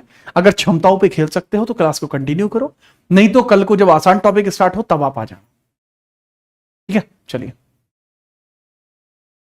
लीजिए अगला सवाल ये रहा, आर्थिक सर्वेक्षण रिपोर्ट 2024-25 के अनुसार 23-24 में भारत के कार्यबल का कितना प्रतिशत स्वयं नियोजित था, जो उद्यमिता की बढ़ती प्रवृत्ति को दर्शाता था, जो उद्यमिता की बढ़ती प्रवृत्ति को दर्शाता था, आर्थिक सर्वेक्षण 2024-25 के अंतर्गत जो दर्शाया गया है। अब यह बात को समझना, जो आपको प्रवृत्ति यहां पर देखने को मिलती है, ठीक है। चलिए नेक्स्ट हम बात करते हैं कि भाई जो आर्थिक सर्वेक्षण रिपोर्ट 2024-25 आपको यहां देखने को मिल रही है, ये आती है 2024-25 वाली कब आई है सर? ये आपको देखने को मिली है 2024 में, ये आती है 31 जनवरी को, ये आती है 31 जनवरी को। तो उसी के अनुसार 23-24 में भारत के कार्यबल का कितना प्रतिशत स्वयं नियोजित था, यानी सेल्फ एम्प्लॉयड आपको देखने को मिल जाएगा, वो था लगभग 58.4%। 58.4% जो लोग थे वो यहां पर स्वयं नियोजित आपको देखने को मिल जाएंगे, ठीक है। आगे बढ़िए, 58.4% स्वयं नियोजित आपको देखने को मिल जाएंगे। आगे हम बात करें, अगला सवाल ये रहा, आर्थिक सर्वेक्षण 22-23 के डेटा के अनुसार भारत की कितने प्रतिशत जनसंख्या ग्रामीण क्षेत्रों में रहती है, लगभग आपको बताना है। भारत में कितने प्रतिशत जनसंख्या लगभग गांव में रहती है, उसके बारे में आपको बताना है। कितने परसेंट हैं जो गांव में रहते हैं, आसपास बता दीजिए, अप्रोक्स डेटा बता दीजिए। क्लास के अंदर उपस्थित सभी छात्र अगर एक बार लाइक कर देंगे तो हम 250 के पार पहुंच जाएंगे। लाइक कर दो भाई, लाइक कर दीजिए मित्रों। प्रिया कुमारी क्लास के अंदर आ चुकी है, प्रिया कुमारी ने आते ही लाइक कर दिया है। ये लगभग 60% आपको देखने को मिल जाएगा डेटा। आर्थिक सर्वेक्षण 22-23 2021 के डेटा के अनुसार भारत की कितनी प्रतिशत जनसंख्या ग्रामीण क्षेत्र में रहती थी? 60%, लगभग 60% रहती थी, लगभग 60% रहती थी। एग्जैक्ट डेटा 65.6 के आसपास था, लेकिन अप्रोक्स में अगर हम देखें तो वो 60 पे हम रखेंगे, 62 पॉइंट कुछ के समथिंग था, 60 पे रखिएगा। आगे बढ़े, अगला सवाल, ग्लोबल इंटर्नशिप मॉनिटर जैम 2025 के अनुसार किस देश में सबसे अधिक कुल प्रारंभिक चरण उद्यमिता गतिविधियां टीईए दर हैं? सबसे ज्यादा टीईए दर आपको कहां देखने को मिलती है, इसके बारे में आपसे पूछा जा रहा है कि सबसे ज्यादा टीईए दर आपको कहां देखने को मिलती है, इसके बारे में आपसे बात की जा रही है। टीईए दर आपको कहां देखने को मिलती है, फटाफट से बताइए, बताइए सबसे ज्यादा टीए दर आपको कहां देखने को मिलती है। अब टीए क्या होता है उसके बारे में समझ लीजिए। Early stage entrepreneurial activity, TA आपको देखने को मिलते हैं। Total early stage entrepreneurial activity आपको कहां देखने को मिलती है सर? सबसे ज्यादा यूएई में है, यूएई में है। यानी इसका मतलब क्या है कि जैसे ही कोई भी काम हुआ, कोई भी कार्य हुआ, छोटा मोटा भी बिजनेस अगर सेटअप हुआ, तो हम उसको कंसीडर कर लेंगे कि यह एक एंटरप्रेन्योर है, एक एंटरप्रेन्योरशिप है, दैट इज यूएई। ये यूएई में आपको देखने को मिल जाएगा, ठीक है। अगला सवाल है, the ministry of statics and program implementation MOSPI release the index of industrial production at which of the following time intervals. ये कब इसको लॉन्च करती है, इसके बारे में आपसे पूछा जा रहा है। फटाफट इसके बारे में आप बात करेंगे, कितने समय में लॉन्च करती है। यार ये बिल्कुल जरूरी नहीं होता, this is non important, but यहां ये है कि ये इंडेक्स ऑफ इंडस्ट्रियल जो आपका प्रोडक्शन है, IIP का इंडेक्स हर महीने लॉन्च करती है, इसलिए हम इसको कभी पढ़ नहीं पाते। ये हर महीने लॉन्च करती है, लेकिन इसको हम हर महीने पढ़ नहीं पाते, ठीक है, याद रखिएगा। इसके बारे में अगले सवाल की हम बात करते हैं, ये लीजिए। पूछा गया है कि 19-20 से 2023-24 तक केंद्र सरकार के द्वारा प्रमुख बुनियादी ढांचा क्षेत्रों पर पूंजीगत व्यय में वृद्धि की दर कितनी थी? जो पूंजीगत व्यय में वृद्धि की दर कितनी थी, ठीक है, इसके बारे में आप बताएंगे। 19-20 से लेकर 23-24 तक कितना समय इसमें बढ़ा है? लगभग 4 इयर्स का समय इसके अंदर बढ़ा है। तो इतने समय के अंदर जो बुनियादी ढांचा पर पूंजीगत व्यय था, जो कैपिटल एक्सपेंडिचर था, यह कितना ज्यादा बढ़ा है, इसके बारे में बात करिए, कितना ज्यादा बढ़ा है ये, ठीक है। आगे हम बात करते हैं, ये तकरीबन 39% के आसपास बढ़ेगा, अप्रोक्स 39% के आसपास ये बढ़ेगा, 39% के आसपास ये आपका बढ़ जाएगा, ठीक है, बिना परेशानी के, याद रखना। और लगभग अगर मैं बात करूं 2019-20 के अंदर जो आपको देखने को मिल रहा था, और अभी जो आपको देखने को मिल रहा है 23-24 में, जो लेटेस्ट आपका था वो लगभग 13.7 लाख करोड़ था, 13.7 लाख करोड़ आपको देखने को मिल जाएगा, 7 लाख करोड़ आपको देखने को मिल जाएगा, ठीक है, याद रखना। पहले ही कितना था? लगभग आपका 1.2% के आसपास था, लगभग 2019 के अंदर 2 लाख करोड़ आपको देखने को मिल जाएगा, यानी 10.2 लाख करोड़ के आसपास ये था। 10.2 लाख के करोड़ आपका आसपास है।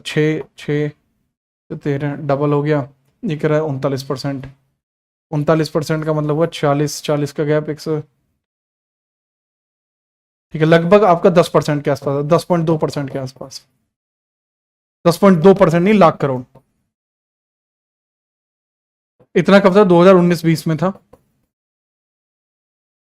और अभी इतना हो चुका है 13.7 लाख करोड़। ठीक है, 39% आपका है। थैंक यू जी। ठीक है, चलिए आगे बढ़िए। अगला सवाल, 23वां सवाल।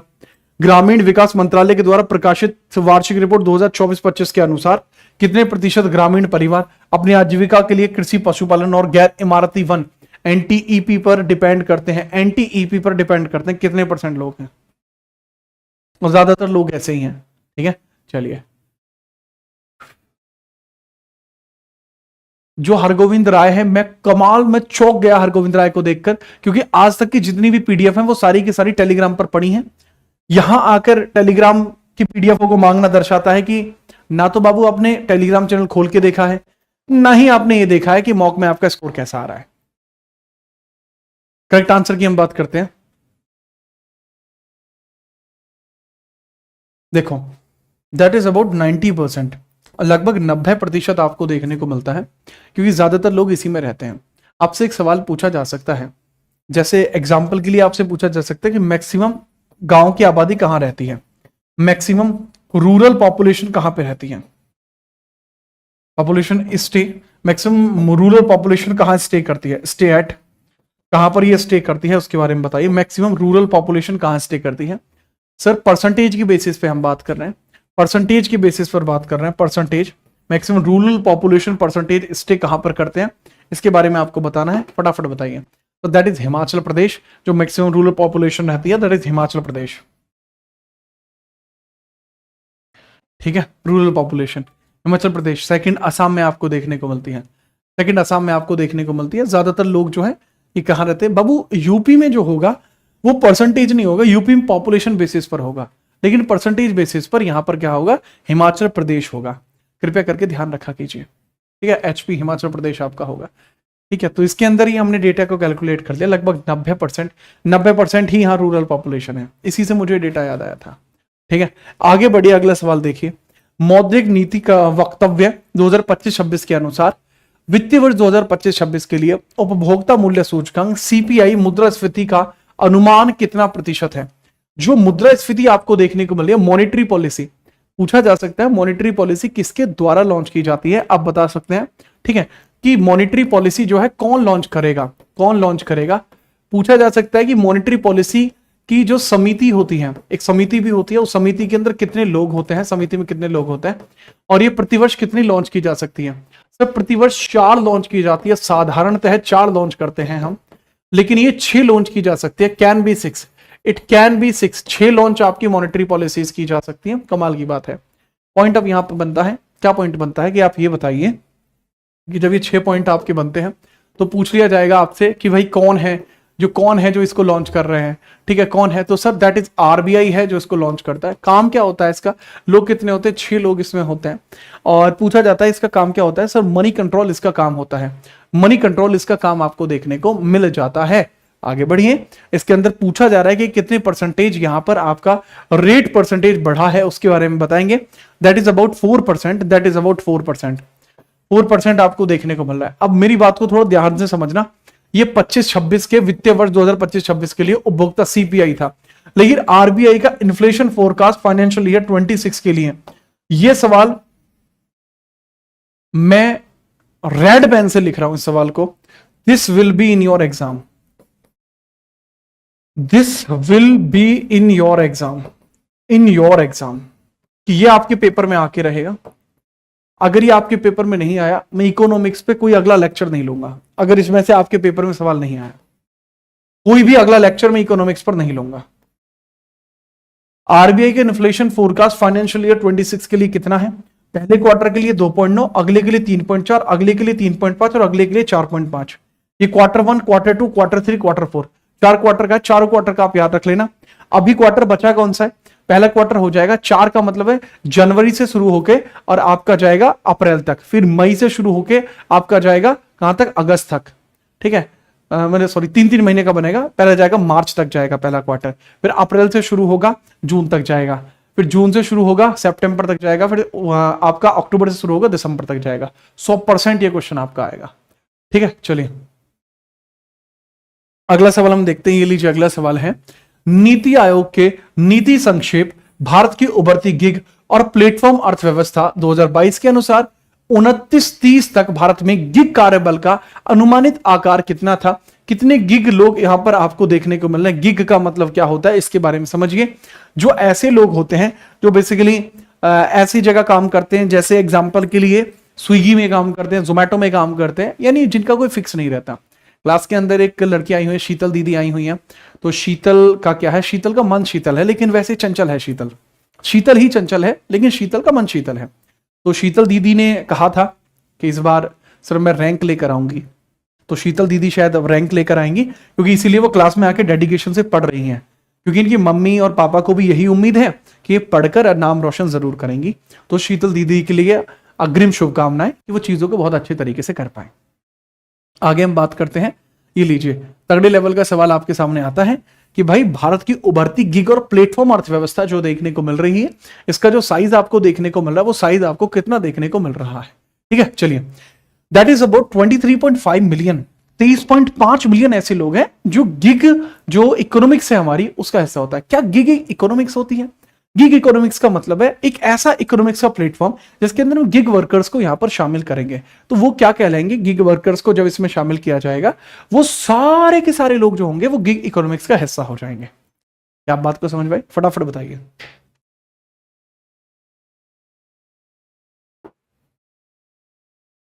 आगे हम बात करते हैं, चलिए ठीक है। ये लीजिए अगला सवाल, As per the Niti Ayog report titled Fast Tracking Freight in India, Fast Tracking Freight in India of 2021, what was the share of the road transport in the freight traffic? ये अच्छा सवाल है, इसमें सवाल का आंसर भी देने के लिए आप सोच सकते हैं, ठीक है। चलिए देखो इसमें पूछा जा रहा है जो fast tracking freight in India, this is basically index report 2021 की है क्या बाबू? पब्लिश जो हुई थी वो 2025 में हुई थी, पब्लिश हुई है 2025 में, शायद से अप्रैल या मई में पब्लिश हुई थी, मुझे ठीक से एग्जैक्ट मंथ याद नहीं है, लेकिन ये अप्रैल या मई के आसपास ये पब्लिश हुई है। तो पूछा है कि जो मालवाहक होते हैं, मालवाहक जो होते हैं तो उसके बारे में पूछा जा रहा है वो कितनी परसेंटेज में होते हैं। लगभग 71% जो होते हैं वो मालवाहक है, लगभग 71% जो है वो मालवाहकों की है। तो मालवाहकों के लिए आप याद रखेंगे it is about 71%, it is about 71%, ठीक है। चलिए अगला सवाल ये रहा आपके सामने, according to the IMF January 2025 world economic outlook update, what is the projected global growth rate for 2025? Global growth rate आपका कितना था भाई? ये सवाल भी मैंने आपकी बजट वाली क्लास में करा रखा है। अगर आप बजट वाली क्लास देखेंगे, बजट क्लास आप देखेंगे तो बजट क्लास के अंदर मैंने इसको करा रखा है, आप बजट क्लास भी मेरी देख सकते हैं, उसमें भी मैंने सवाल को करा रखा है, ठीक है। चलिए सर आप तब मॉक करा दीजिएगा, रौनक का कह रहा है, रौनक एक मॉक बाबू मैं कल कराऊंगा, कल आपका मॉक होगा, सब याद रखें, कल मैं आपका मॉक कराने वाला हूं। इट इज 3.3 का रेट था भाई, 3.3 का रेट था। ये फोटो जो है इसमें भी आप देख सकते हैं, ग्लोबल इकोनॉमी आउटलुक जो दिखाया गया, ये लीजिए, this is global economy outlook, आप देख सकते हैं ग्लोबल इकोनॉमी आउटलुक कितना, ग्लोबल इकोनॉमी का रेट है 3.2 2024 के लिए, 3.3 2025 के लिए, 3.3 2026 के लिए। एडवांस इकोनॉमी 17, 19, 18 मतलब पॉइंट के साथ है। Emerging market and development economics के लिए 4.2, 4.2, 4.3 ये ईयर्स के लिए आपको दिया गया है। और ये किसके द्वारा है sir? WE world economic outlook update के द्वारा है, वर्ल्ड इकोनॉमिक आउटलुक अपडेट के द्वारा है। तो इसके बारे में थोड़ा सा आप याद रखेंगे। और ये IMF का डेटा है जिसके बारे में मैं आपको बता रहा हूं, this is data from the IMF, ये IMF का डेटा है, ठीक है। चलो याद रखिएगा, एक बार फटाफट स्क्रीनशॉट मार लीजिए इसका।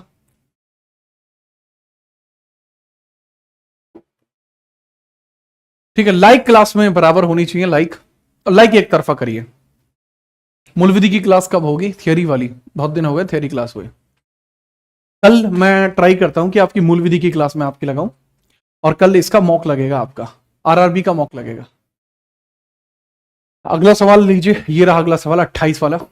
According to the 6th annual employment unemployment survey conducted by the labour bureau, what was the employment rate for women vocational trading. जो व्यवसायिक प्रशिक्षण प्राप्त महिलाओं का रोजगार दर कितना था, उसके बारे में आपको बताना है। मतलब ट्रेंड महिलाएं कितनी हैं आपकी, मतलब मान के चलिए 100 महिलाएं काम करती हैं, उसमें से कितनी परसेंट ऐसी हैं जो ट्रेंड हैं। मैंने क्या बताया, लेट सपोज आपके पास 100 वुमेन है, 100 वुमेन में से कितनी ऐसी हैं जो ट्रेंड है। 100 वुमेन में से हाउ मेनी ट्रेंड है,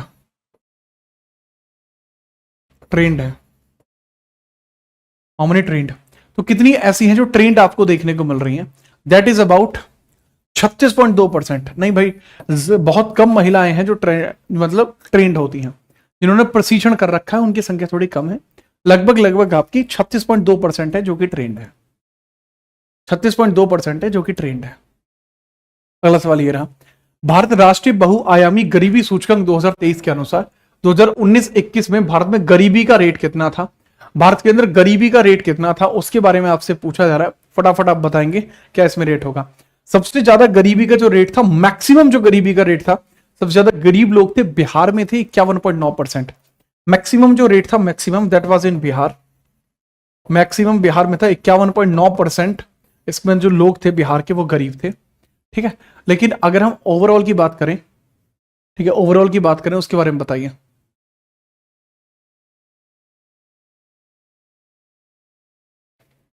फटाफट बताइए, चलिए कि इसके अंदर क्या होगा सही जवाब।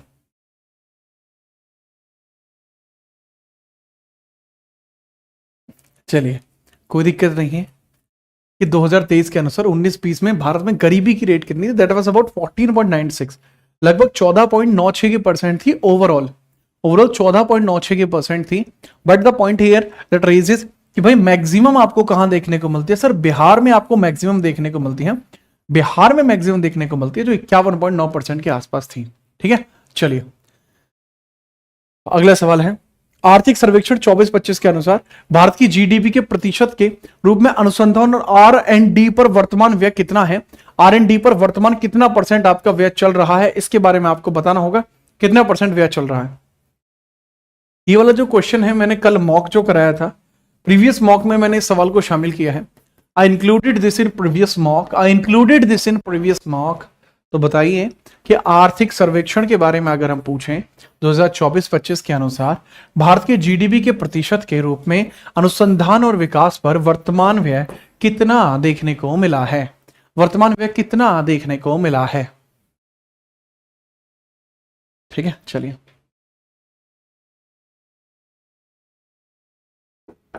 शीतल, आपको आपके अग्रिम भविष्य के लिए शुभकामनाएं, आप अपने जीवन में अच्छा करें। चलिए हम यहां पर यही करते हैं कि 2024-25 के अनुसार आर एन डी पे कितना खर्च हुआ, 0.64% लगभग लगभग आर एन डी पर जाएगा, आर एन डी पर जाएगा। अच्छा इस बार का अगर हम बात करते हैं कि जो इकोनॉमिक सर्वे वगैरह आया है उससे भी सवाल बने हैं, अच्छे खासे सवाल बने हैं, तो थोड़ा सा उसके बारे में भी अपने दिमाग में ही मैटर रखना। अगला सवाल है, श्रम ब्यूरो के द्वारा आयोजित 6वीं वार्षिक रोजगार बेरोजगारी सर्वेक्षण में भारत में कुल कितनी बेरोजगारी दर है। भारत में कुल बेरोजगारी दर कितनी आपको देखने को मिली है। यार ये कल भी आया था, कल की क्लास में भी था, करेक्ट आंसर इसका कितना आपको देखने को मिलता, 5.4, 5.4 आपको यहां देखने को मिल जाएगा, याद रखिएगा। नहीं ब्लॉक कोई नहीं होगा, मैंने कहा था नहीं, no one can be blocked, block हम किसी को नहीं करेंगे, ना ना ना ना बिल्कुल नहीं। ये ब्लॉक ये दिखाएगा कि मतलब मेरे में इतनी क्षमता भी नहीं है कि मैं किसी एक व्यक्ति की क्रिटिसिज्म को नहीं झेल पाया। कैसी बात कर रहे हैं आप।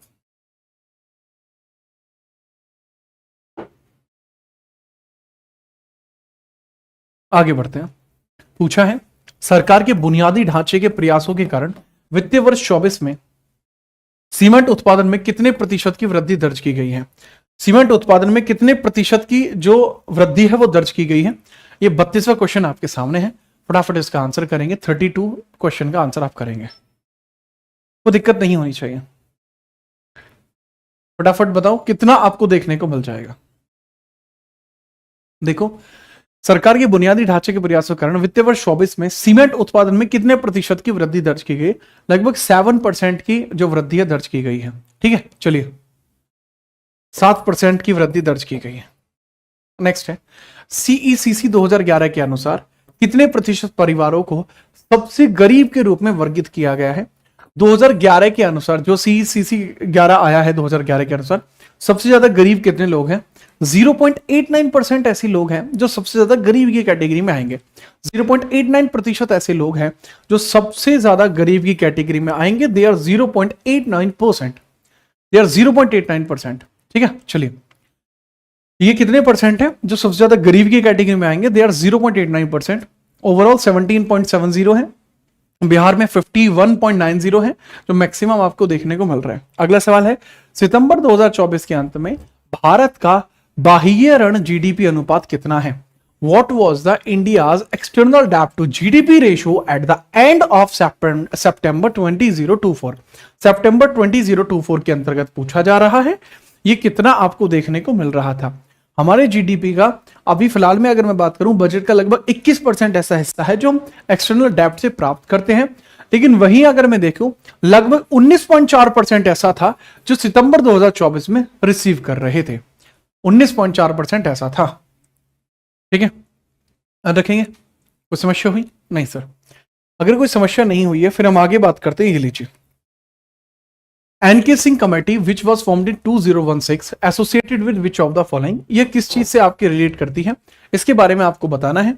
ये किस चीज से रिलेट करेगी, बिना परेशानी के मुझे बता दीजिएगा। अब ये क्वेश्चन बहुत आसान है। अब अगर आप इस क्वेश्चन को भी नहीं बता पाएंगे तो यार यह है आपकी मतलब निर्बलता को दर्शाएगा, अगर आप इसको भी नहीं बता पाएंगे। बात करता हूं, एनके सिंह कमेटी फॉर्म होती है कब? कमेटी फॉर्म होती है एनके सिंह की? सर एनके सिंह जी की कमेटी आपको फॉर्म होती हुई देखने को मिलती है। N K Singh, Narendra Kishore Singh ji, Anand Kishore Singh ji committee form होती है। ये वही है जो 2021 से लेकर 26 के बीच में जो 15th फाइनेंस कमीशन हेड है, कमीशन हेड आपको देखने को मिल जाएंगे। अब इनकी अध्यक्षता में एक पार्टी फॉर्म होती है 2016 में। तो पूछा गया कि उस पार्टी का काम क्या था? वो पार्टी एफआरबीएम के लिए की गई थी, reviewing the FRBM act 2003। FRBM act की वजह से हुई थी। भाई मौद्रिक नीति आरबीआई में आएगी, ये क्यों देखेगा? स्टैंडिंग फैसिलिटी आरबीआई में आएगी, क्यों देखेंगे? ट्रेड डिफिसिट देखने का काम इनका नहीं है, वो बजट के लिए सरकार का काम है। आर्थिक सर्वेक्षण 2025 के अनुसार 23-24 के लिए भारत में बेरोजगारी दर कितना था? भारत के अंदर जो बेरोजगारी दर था वह कितना आपको देखने को मिला है, उसके बारे में आप बताएंगे। भारत में बेरोजगारी दर कितना है, इसके बारे में बताइए। और अगर मैं बात करूं 2017-18 के बाद पहली बार ये इतना ज्यादा डिप हुआ है, पहली बार ये इतना ज्यादा डिप हुआ है, याद रखिएगा।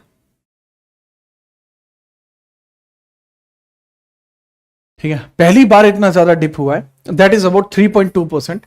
3.2% पहली बार इतना डिप हुआ है, इसके बारे में थोड़ा याद रखना। पहली बार इतना डिप हुआ, 3.2% डिप हुआ है। This is for the first time it is dipped. Dip होता है, पहली बार ऐसा हुआ है। ठीक है, ओके निक्की। हाँ, आज के सवाल थोड़े हार्ड है, ये प्रीवियस ईयर का और नए क्वेश्चंस का मिश्रण है, ये थोड़ा हार्ड है।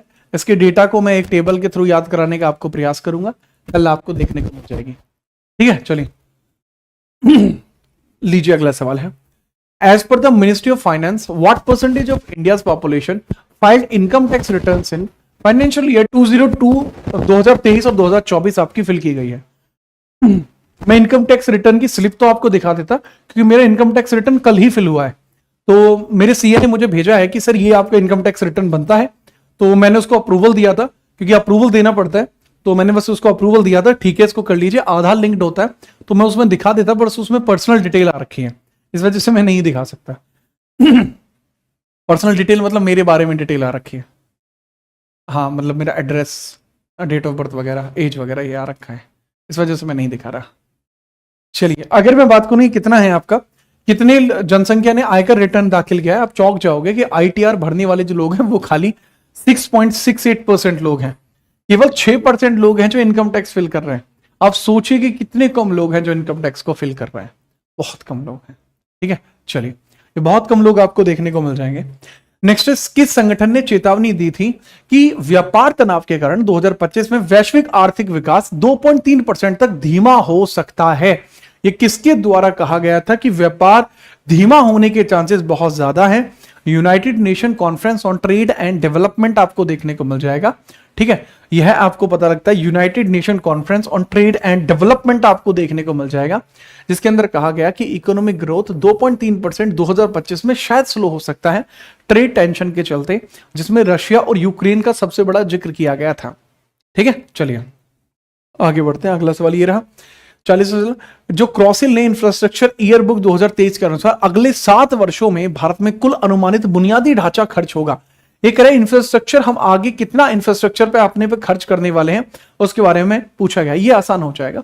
एक टर्म होता है 143, this is a very very मतलब पॉपुलर टर्म है। ठीक है, चलिए सर क्या हम भी कर सकते हैं ना नौकरी के बाद? बाबू आपको करना ही होता है नौकरी के बाद। जब आपकी जॉब लगती है तो आपकी जो सैलरी आपको मिलती है वो आफ्टर द टीडीएस मिलती है, यानी आपकी टैक्स डिडक्शंस के बाद आपको मिलती है। ईयर के एंड में फिर आप आईटीआर फिल करते हैं और जो भी आपका टैक्स डिडक्ट हुआ है उसको आप रिटर्न लेते हैं। क्रॉसिल के इंफ्रास्ट्रक्चर ईयर बुक 2023 के अनुसार अगले 7 वर्षों में भारत में कुल अनुमानित बुनियादी ढांचा खर्च कितना है? यह तकरीबन 143 लाख करोड़ रुपए है जो आपको यहां देखने को मिला है। तो यह बुनियादी ढांचा आपको 143 लाख करोड़ रुपए देखने को मिला है, इसके बारे में याद रखिएगा।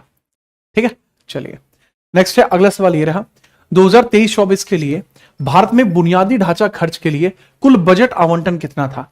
जो बुनियादी ढांचे का खर्च था, what is the total budget allocation for infrastructure spending in India for 2023 और 24? 2023-24 के लिए बुनियादी ढांचे का खर्च आपका कितना था उसके बारे में आपको बताना है। बुनियादी ढांचे पे हमने अभी तक 10 लाख करोड़ रुपए का खर्चा हमने किया था। कितना? 10 लाख करोड़ का खर्चा किया था। यह अभी आपको देखने को मिला, 10 लाख करोड़ का खर्चा ही आपको देखने को मिल रहा है। अगला सवाल है, स्टेट बैंक ऑफ इंडिया की 2024 के लिए भारत की गरीबी दर पर रिपोर्ट के अनुसार अनुमानित राष्ट्रीय गरीबी दर कितनी है? अनुमानित राष्ट्रीय गरीबी दर आपको कितनी देखने को मिल रही है? मैं आपको बता दूं, ओवरऑल अगर आईएमएफ की बात करूं, आईएमएफ द्वारा भारत की गरीबी रेट कितनी बताई गई है? तो इसने बताया कि 5.3 हमारी जो पॉवर्टी रेट हमारा 5.3 है, पॉवर्टी रेट 5.3 है, और सेम ही 5.3 के आसपास ही आरबीआई के द्वारा भी कहा गया है, द्वारा प्लस आरबीआई के द्वारा पॉवर्टी रेट को कितना बताया गया? 5.3 बताया गया है। लेकिन एसबीआई क्या कहती है कि 4 से लेकर 4.5 के बीच में गरीबी है। एसबीआई क्या कहती है? 4 से लेकर 4.5 के बीच में गरीबी है।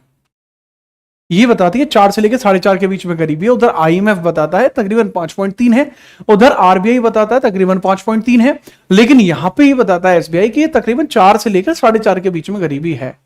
वो ज्यादा नहीं बता रहा होता। ठीक है, याद रखिएगा। मुझे लगता है कि इसके बारे में आपको कोई भी परेशानी हुई होगी। आगे बढ़ते हैं, लीजिए अगला सवाल पूछा है, सरकार ने आत्मनिर्भर भारत के लिए नई सार्वजनिक क्षेत्र उद्यम पीएससी आपकी स्टार्ट की है, यानी न्यू पब्लिक सेक्टर एंटरप्राइजेस उसने स्टार्ट करी है, नोटिफाई किए new public sector enterprise PSC policy for Atmanirbhar Bharat that provide overall guidance on the strategic disinvestment and the intent to minimise the presence of government in PSC across all sector of economics. तो यहां पर economics के हर एक sector के अंदर PSE को लेकर यहां पर चर्चाएं की जा रही हैं। तो वो चर्चाएं किस प्रकार की जा रही हैं, फटाफट बताइए। और ये कब लॉन्च किया गया था? सवाल क्या है? सवाल ये है कि भाई साहब पीएसई जो पब्लिक सेक्टर एंटरप्राइजेस को कब लॉन्च किया गया था? बिल्कुल दिमाग ले लगाना, 2021 में लॉन्च हुआ था। पीएसई कब इंट्रोड्यूस हुई है? 2021 में पीएसई आपकी इंट्रोड्यूस की गई है। कोई दिमाग नहीं लगाना बिल्कुल भी। What is the percentage distribution of persons in the age group 15 to 59, both rural and urban, who do not receive vocational technical training as per PLFS? जो PLFS आपकी होता है, ये PLFS करता क्या है? ये आपके इंडेक्स रेडी करता है, डेटा रेडी करता है। तो इस डेटा रेडी के अनुसार जो परसेंटेज डिस्ट्रीब्यूशन था persons in the age of group 15 से 59 के लिए बीच में, रूरल या गवर्नमेंट के लिए, वो कितना था? कितने लोग ऐसे हैं जिनको टेक्निकल ट्रेनिंग मिली हुई है? कितने लोग ऐसे हैं जिनको टेक्निकल ट्रेनिंग मिली है? ठीक है, याद रखना। पीएससी पब्लिक सेक्टर एंटरप्राइजेस लगभग लगभग 80% लोग ऐसे हैं, 80.5% लोग ऐसे हैं जिनको भाई वोकेशनल ट्रेनिंग मिली हुई है, जिनको अपनी क्षमताओं के बारे में ट्रेनिंग का पता है। लीजिए अगला सवाल, भारतीय औद्योगिक वित्त निगम आईएफसीआई की स्थापना कब हुई थी? आईएफसीआई के बारे में आपसे पूछा जा रहा है कि आईएफसीआई की स्थापना आपकी कब हुई है, फटाफट बताएंगे आईएफसीआई की स्थापना कब होती है। तो 1948 में आपके आईएफसीआई की स्थापना होती है, the industrial financial corporation of India, 1948 में बनती है। ये बगैर किसी पंचवर्षीय योजना के बना था, इसका नाम था IFCI, that was developed in 1948। IFCI की स्थापना आपकी तभी होती है। आगे हम बात करते हैं बिना परेशानी के, अगला सवाल है, लीजिए, घरेलू उपभोग व्यय सर्वेक्षण 2023-24 के अनुसार ग्रामीण भारत में प्रति व्यक्ति मासिक घरेलू उपयोग व्यय का अनुपात कितना होता है? What is the estimated monthly per capita household consumption expenditure in rural India as per the report of Household Consumption Expenditure Survey 2023-24? महीने का कितना खर्च होता है कि आसानी से गांव में घर चल पाए? महीने का कितना खर्च होता है कि आसानी से गांव में घर चल पाए? बताइए। मिनिमम की बात कर रहा हूं, मिनिमम। मंथली है, पर कैपिटा हाउस होल्ड है, खर्चा चल पाएगा। एफसीआई 65 में बना था, food corporation of India. Yes, FCI was in 1965, KVIC was in 1957। तो बाबू लगभग 4122 रुपए ऐसे होते हैं, अगर आपके पास 4000 रुपए हैं, 4000 के आसपास रुपए, तो आपका खर्चा आसानी से चल सकता है। ठीक है, चलो अगला सवाल है, भारतीय रिजर्व बैंक के केंद्रीय निदेशक मंडल का कार्यकाल कितना होता है? जो आपको what is the tenure of CB central board of directors in reserve bank of India. Reserve bank के अंदर जो आपको सेंट्रल बोर्ड देखने को मिलते हैं, तो उसमें पूछा जा रहा है उनका टेन्योर कितने समय का होता है। सबसे अजीब टेन्योर होता है। अभी आपको संजय मिश्रा देखने को मिल जाएंगे, आरबीआई के हेड देखने को मिल जाएंगे। ठीक है, याद रखना, आरबीआई के हेड आपको देखने को मिल जाएंगे। तो पॉइंट आपके सामने यही आता है कि उनका टेन्योर कितना होगा। जो सेंट्रल बोर्ड के डायरेक्टर होते हैं आरबीआई के अंदर, इनका 4 साल का टेन्योर होता है। इनका टेन्योर कितना होता है? 4 साल का टेन्योर इनका होता है, दैट इज अबाउट 4 ईयर्स। लगभग 4 साल का टेन्योर इनका होगा। अगला सवाल, आर्थिक सर्वेक्षण 2023-24 के अनुसार 15-16 और 19-21 के बीच कितने भारतीयों के बहुआयामी गरीबी से बाहर निकलने का अनुमान है? कितना अनुमान है कि कितने ऐसे इंडियंस होंगे जो इस गरीबी से बाहर निकल पाएंगे, उनके बारे में बात की जा रही है। ठीक है, फटाफट बताइए। मतलब पूछा यह गया है कि आर्थिक सर्वेक्षण 23-24 के अनुसार 15-16 और 19-21 के बीच कितने भारतीय बहुआयामी इससे बाहर निकलने का अनुमान है। मतलब कितने लोग ऐसे हैं जो 2015-16 में गरीब थे, 19-21 में अब वो गरीब नहीं बचे। कितने ऐसे लोग होंगे जो पहले गरीब थे अब गरीब नहीं बचे? तो लगभग 13.5 करोड़ ऐसे लोग हैं जो पहले गरीब थे और अब गरीब नहीं बचे। लगभग 13.5 करोड़ लोग हैं जो पहले गरीब थे लेकिन अब गरीब नहीं बचे। ठीक है, ठीक है, लेके आगे बात करते हैं। हाँ, तुरंत नेक्स्ट है, प्रभावी राजस्व घाटा सरकार के बजट में किस वर्ष में शुरू किया गया था? जो इफेक्टिव रेवेन्यू डेफिसिट है, पूछा जाएगा कि यह किस वर्ष में शुरू किया गया है। पहले नहीं था ये इफेक्टिव, पहले आपका केवल रेवेन्यू डेफिसिट होता था। रेवेन्यू डेफिसिट कैसे आता है? आप जो कमाते हैं, जो रेवेन्यू होता है, ठीक है, आप जो भी कमाते हैं, जो रेवेन्यू आप बनाते हैं,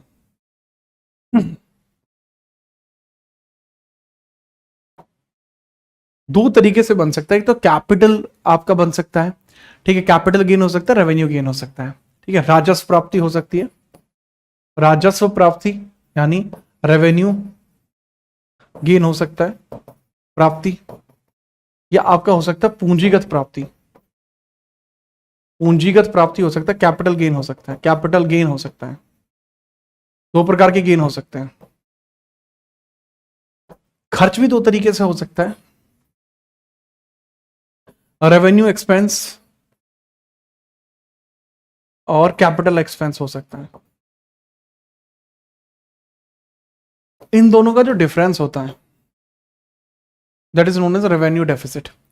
अब इफेक्टिव का मतलब क्या होता है? इफेक्टिव का मतलब है कि ये जब हमेशा बड़ा होगा, ठीक है, एक्सपेंस जब बड़ा होगा। ये 2011-12 से स्टार्ट हुआ है, ये 2011-12 से स्टार्ट हुआ है, पहला ऐसा नहीं होता था, ये 2011-12 से स्टार्ट हुआ है।